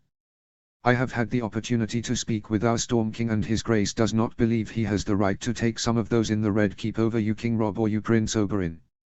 His Grace knows that while he did lose his father to the Lannisters, he does not feel as though his loss is equal to your own. However, his Grace does feel he has a right to pass judgment on Stannis and would only ask for that right. Eldon finished. I see no problem with that. Oberyn said with a motion of his hand. I agree. His Grace should have the right to pass judgment, but I would ask that Brienne of Tarth be allowed to execute him should that be his sentence. I made a solemn vow to her that if the opportunity presented itself, she would be allowed to execute him. I wish to honor that vow I made. Robb said, looking over his shoulder to Brienne with a smile. Brienne immediately looked at her king with great respect as he made a move to uphold his vow. I do not see why this could not be arranged. Lady Brienne is a Stormlander by birth, and I believe she would be a worthy executioner for such an evil man. Eldon said, nodding to Brienne, who nodded back. There is one man that Dorne wants. Tywine Lannister. Oberyn began gaining the attention of the other lords. Cersei, Jaime, and even Joffrey have not slighted us more than they have you, King Robb. But Tywine Lannister ordered the death of our princess and her children. We would withhold any claim to the others as long as we are given Tywine to pass sentence on. Oberyn finished, and there were whispers among the lords. They knew demanding Tywine as a prisoner as part of the peace terms may cause the terms to be dead on arrival. However, everyone present also knew he could not be allowed to live or even escape Westeros. Tywine Lannister, if given the right opportunity, was still the most dangerous man to any of their reigns. I agree to your terms. Lord Estermont said. I agree, but you know this will make it less likely they accept. Robb said. If I am right about what you are going to demand, the terms may be dead on arrival anyways. Oberyn said, and Robb could only shrug that he was probably correct. Now it was Robb's turn. He would be making the largest demand for heads. The conspiracy around his father, uncle, and King Robert could not be forgiven. I would demand Jaime and Cersei Lannister for conspiring to murder Jon Arryn, Robert Baratheon, and my father. I would also ask for Petyr Baelish for his conspiring to murder Jon Arryn and my father. For conspiring to murder my father, I would also ask for Janos Slynt. I want Eileen Payne for being the one that swung the sword that killed my father. I would also ask for Grand Maester Pycelle for failing to save Jon Arryn when he was aware of the poison that afflicted him. Finally, I would demand the life of Joffrey, who ordered the murder of my father. Robb said, finishing his list. Varys had given Robb the rundown of all the conspiracies he was aware of involving the murders of Jon Arryn, King Robert, and his father. Tyrion was somewhat uncomfortable in the back. He loved his brother and did not wish him to die. However, he was all too aware that Jaime had committed his crimes and now justice was coming for him. Tyrion could not stop the justice coming his way even if he wanted to. There was simply a deep sadness in Tyrion, as all he could do was pray that Jaime might find some mercy in Robb. Tyrion also had to explain to Tommen and Myrcella who their father was and what he and their mother had done to Robb's family and why it was wrong. The two came to grips with this, displaying a maturity far beyond their years. They did not want their parents to die, but Tyrion could tell that they knew right from wrong. He was proud of his niece and nephew but also sad for their loss. And what of the other Lannisters in the Red Keep, Your Grace? Oberyn asked. Kevan Lannister, Lancel Lannister, and the other younger cousins you hold. What of the royal children as well? Robb thought for a moment. As far as I am aware, Kevan Lannister had no part in any of the conspiracies, and you have not claimed him, which makes me believe you do not hold him accountable for Tywin's war crimes. Lancel was a part of the conspiracy to murder Robert, but I am not entirely certain he knew what he was doing. William and Martin Lannister are squires. Just boys ordered to march with the army. I will be releasing them when this is over. Robb paused. However, I will not allow them to inherit the Rock or Lannisport. They may marry or gain other lands, but not the ancestral homes of their house. The rulers of Casterly Rock will be the descendants of Tyrion Lannister, and the rulers of Lannisport those children born by Joy Lannister. I will suffer no other Lannisters to rule in the Westerlands. Robb said before continuing. As for the royal children, they have been turned over to Tyrion's care. I have spoken with Tyrion, and I will foster them in Winterfell, and upon their majority I will legitimize them and find them reasonable matches within my kingdom. However, like the other Lannisters, I will not allow them to inherit their family's ancestral seats. The new houses Lannister will begin with Tyrion and Joy, and any other claim to the seats will be invalid even if their lines fail. The right to name new lords to that seat belongs to the king. Robb finished, and Tyrion felt his burden lift somewhat. Robb made it clear he would not simply go around executing Tyrion's family, and he was also happy Robb was willing to help his niece and nephew by fostering them. It would be important to smooth over the wounds between Robb and them once he took their parents' head. Eldon and Oberyn nodded their heads in agreement. Robb thought they were finished when Oberyn spoke up again. There is another matter we should discuss. Who will be our voice at any parley called? Oberyn said, already having an idea of who to pick. I believe it should be you, King Robb. You have brought the largest force here, and you have fought this war the longest. It is only natural you be named the supreme commander of the alliance. Oberyn said, motioning to Robb. I agree entirely. It would seem wrong for one of us to be the leader of our forces when you command most of them, Your Grace. Eldon said with a chuckle. I am honored.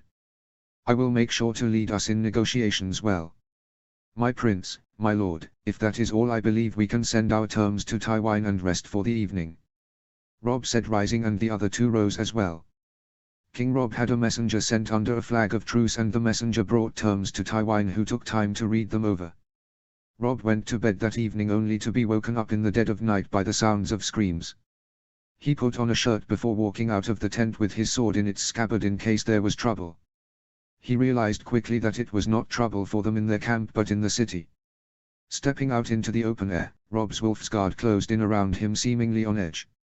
Fires burned across the city and screams could be heard within the walls.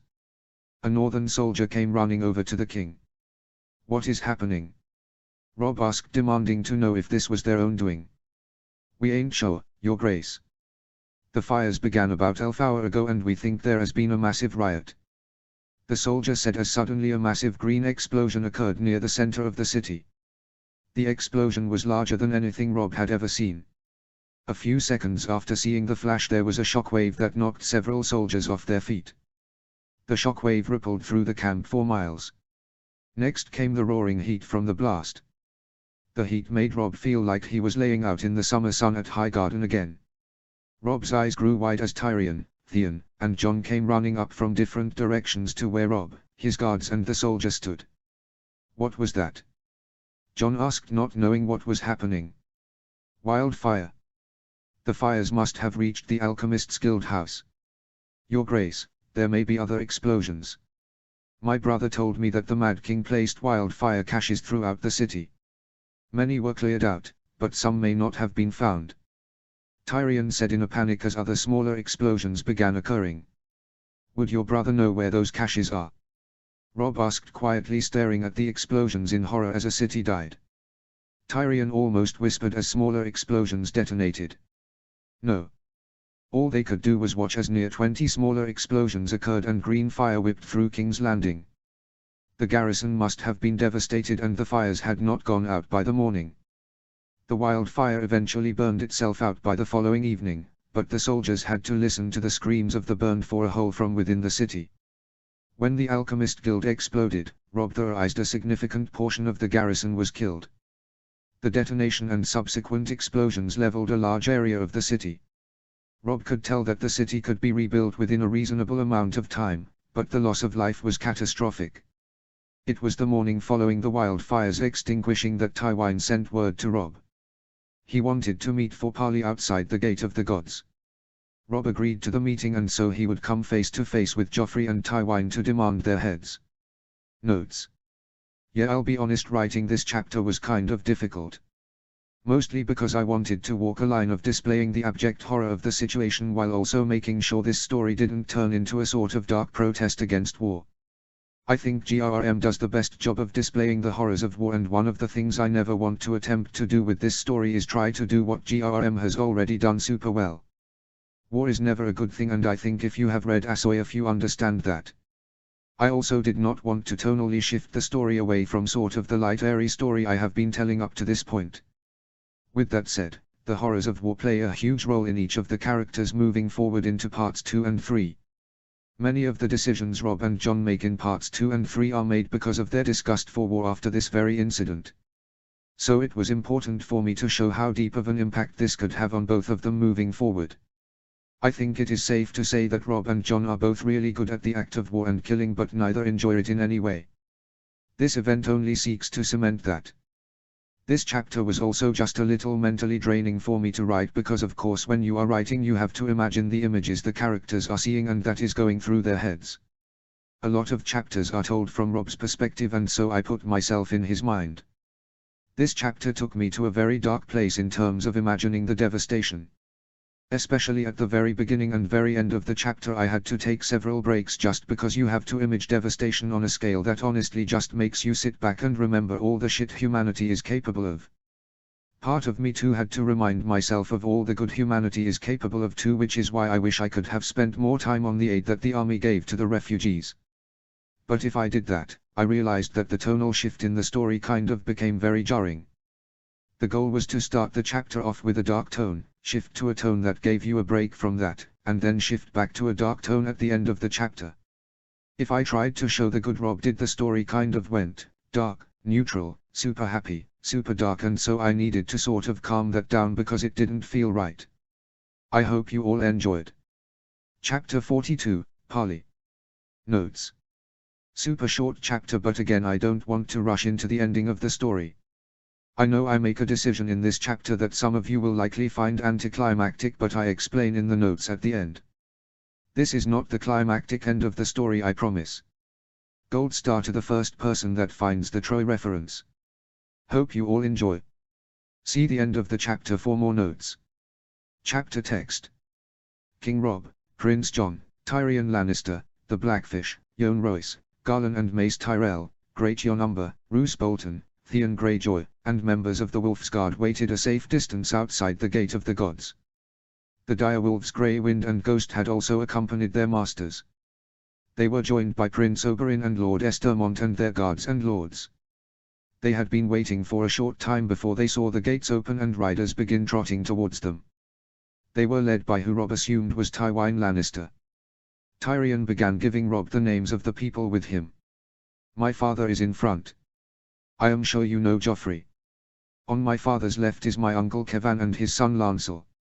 Tyrion said as Robb knew the rest were the Kingsguard. All of them nameless faces to Robb. He would have recognized Sandor Clegane, but Tyrion had informed him that Sandor had fled after Stannis' attack. When the retinue got closer, Robb could see the effects of the protracted siege clearly on their faces. Tywin and the other Lannisters were pale and their eyes were sunken in. The starvation had obviously begun reaching the Red Keep. The Kingsguard looked like their armor did not fit them, they had become so thin. But Joffrey looked the worst of them all. He was wearing his crown and his silks were still fine. Lion's Tooth was on his side, but the boy in front of him looked unnatural and almost monstrous. His eyes were sunken into his head and his face looked like a skull with hair and skin stretched over it. The clothes he wore barely fit his bony body and riding looked as if it pained him. His hair was unkempt and had gotten longer, while what little facial hair he could grow was wiry and patchy, having not been shaved. There was anger in his bearing and he bared his yellow teeth as he approached. The royal party came to a halt some distance away from them and Tywin raised his right hand as if giving a formal greeting. Robb did the same. Robb was in his armor. The silvered steel glistening in the sun, only tempered by the furs on his body. His armor was new but identical to his old set Robert gave to him. He had grown taller and Gendry had made him the identical set of armor at Casterly Rock that fit him better. His crown was on his head and his hair and beard were well kept. His shoulders were broad, and he looked healthy. A startling contrast to Joffrey. "Greetings, Lord Tywine," Robb said politely, deciding to dispense with the titles and introductions. "I have been elected to speak on behalf of the Alliance of the Kingdom of Winter, the Kingdom of the Storm, and Dawn. Do you come to surrender?" Robb asked only for Joffrey to ride in his saddle. "I will not surrender to you. You will bend the knee to me now and I will take your head. If you attack, I will crush you just as I did Stannis." "Usurper!" Joffrey screamed as Robb looked on with little emotion. "If this is your will, Lord Tywine, I do not see why we have come to meet. We have 200,000 men outside your gates, and from what I saw 2 nights ago your army within the gates must have been devastated," Robb said, pointing his conversation to Tywine. Tywine was in control of the city, not Joffrey. "You will address me, I am your king," Joffrey said one last time, and Robb finally gave Joffrey his attention. "You are a cruel and mad boy. Not a king," Robb said simply.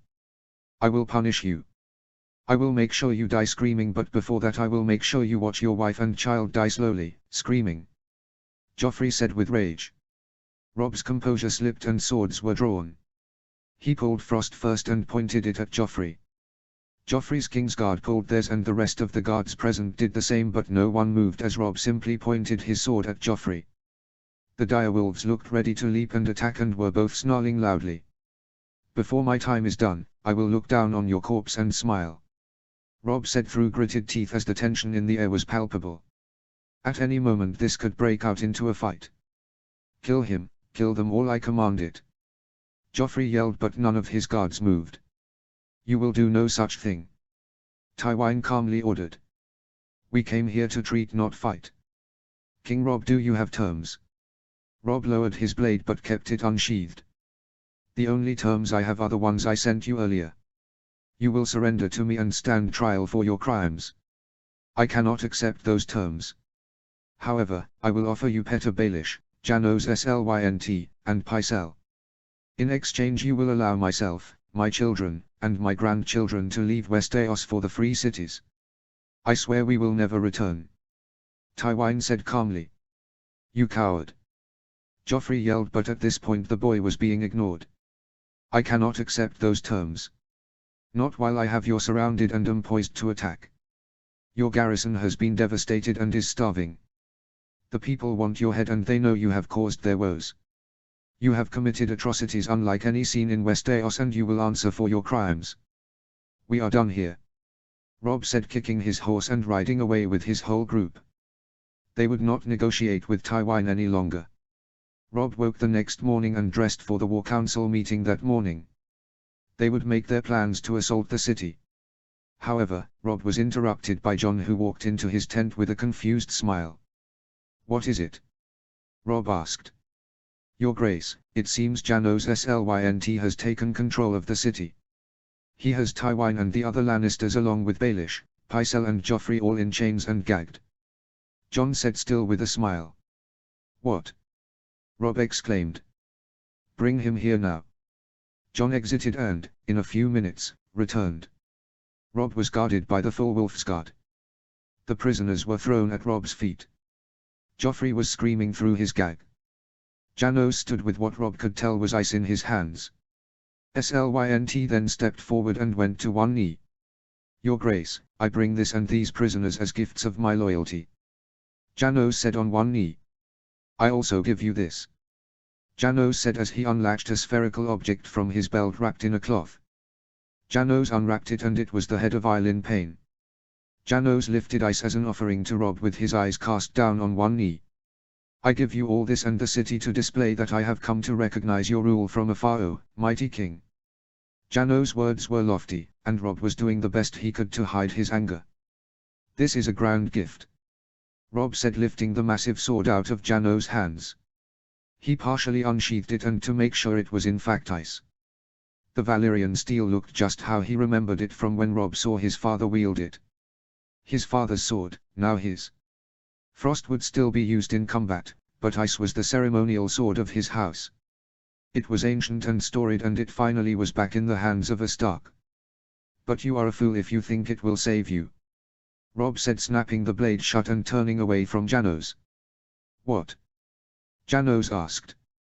Take him, Robb said coldly, and Janos and the other prisoners were grabbed by Robb's guards.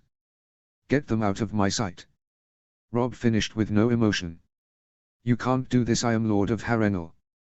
I demand justice, Janos screamed as he was removed from the tent. Robb looked down at ice. And you will have it.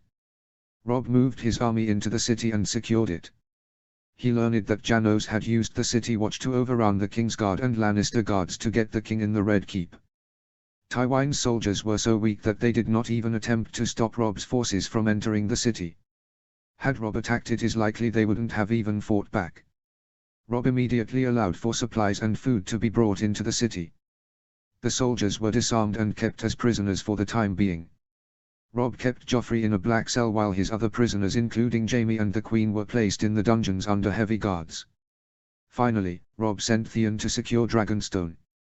The war was over, they had won, and now they were going to forge a new Westeros that no longer would be subject to the Iron Throne. Notes. Okay, so no final battle, and I get it that it's anticlimactic, but here is my reasoning: there isn't really an army to fight anymore. Like, would you have preferred to see Robb's army march into the city meeting no resistance? Probably not. The garrison is basically destroyed, and even the commanders are kinda done with this whole war. I had to sit back and think what would be the reaction of each of the people in the Red Keep to the news that negotiations didn't work, and in my mind Janos Slynts was the most intriguing. He has the city watch and a coward complex, which made me instantly realize he would try to get on Robb's good side rather than die. He is also a moron and would absolute botch the whole thing, not realizing the Robb doesn't give a fuck what Janos does because of Janos' hand in his father's death. So that was the story I went with. There was an idea for a secret infiltration by Jon in the night, but the big problem was that it was the same thing as an assault by Robb: little to no resistance, little to no drama, little to no actual risk. Everyone in the city is dying, and so this war was basically over the moment Robb arrived at the city. There isn't a battle to be fought or a mission to be carried out. It's just time for this whole thing to be brought to an end.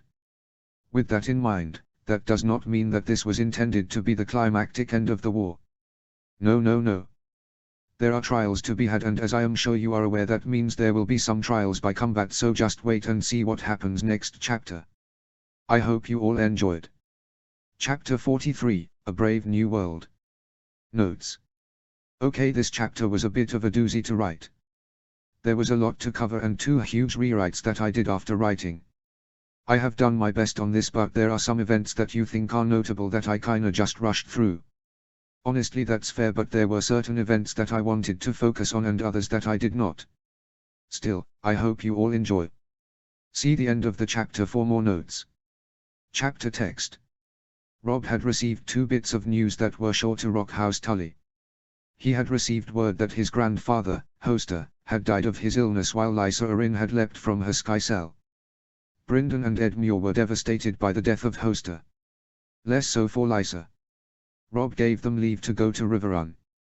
He could not accompany them as there was work to be done in King's Landing. Robb named Edmure the Lord of Riverrun and the Lord Protector of the Riverlands before he left. He also asked Brynden to serve as the Lord Commander of the Winterfell Guard, a new reorganized group of elite guards who would protect Winterfell. The Lords of Westeros were in agreement. The Iron Throne would be dismantled. As hammers and crowbars tore the mangled structure down, so too fell the old Westeros. The tyranny of the throne was broken down. Just men would rule 3 separate kingdoms who would be loosely connected through a mutual pact. As Robb watched the men haul the 1,000 swords of Aegon's conquest away, he knew he would soon pass judgment on his prisoners in that very room. He would steel himself for what came next. When he was done, when his father was avenged, then he could go home. The city had received a massive shipment of supplies from the Reach, and Theon was on his way to take Dragonstone from Stannis. Because of Pycelle's imprisonment, the one of Robb's field maesters took up the duties of the lead maester in the Red Keep. Maester Toros was young but very intelligent and could manage the Red Keep for a time. Robb sat in his chambers waiting for the call that the throne room was ready for the first trial. These were the king's chambers. They had been Joffrey's chambers but Robert's before that. Robb recognized only one item in the chambers that obviously once belonged to Robert, his warhammer. He ran a hand over the weapon and hung his head. "I'm sorry I wasn't here for you when you needed me, uncle." "I'm sorry, my king," Robb said as his eyes darkened. Joffrey would be where his vengeance began. There was a knock at the door. "Come in," Robb said, still looking at the warhammer. "Robb, they are ready for you," Jon said, and Robb's attention turned to Jon. Robb placed his crown on his head. He wore his armor and furs still. Everyone in the court would know that Robb was still a king at war, at least until his vengeance was complete. He entered the throne room and saw his lords and the lords of his allies present. Where the Iron Throne used to be was a wooden but still ornate chair. Robb went over to it and sat down, flanked by Jon on his right and Grey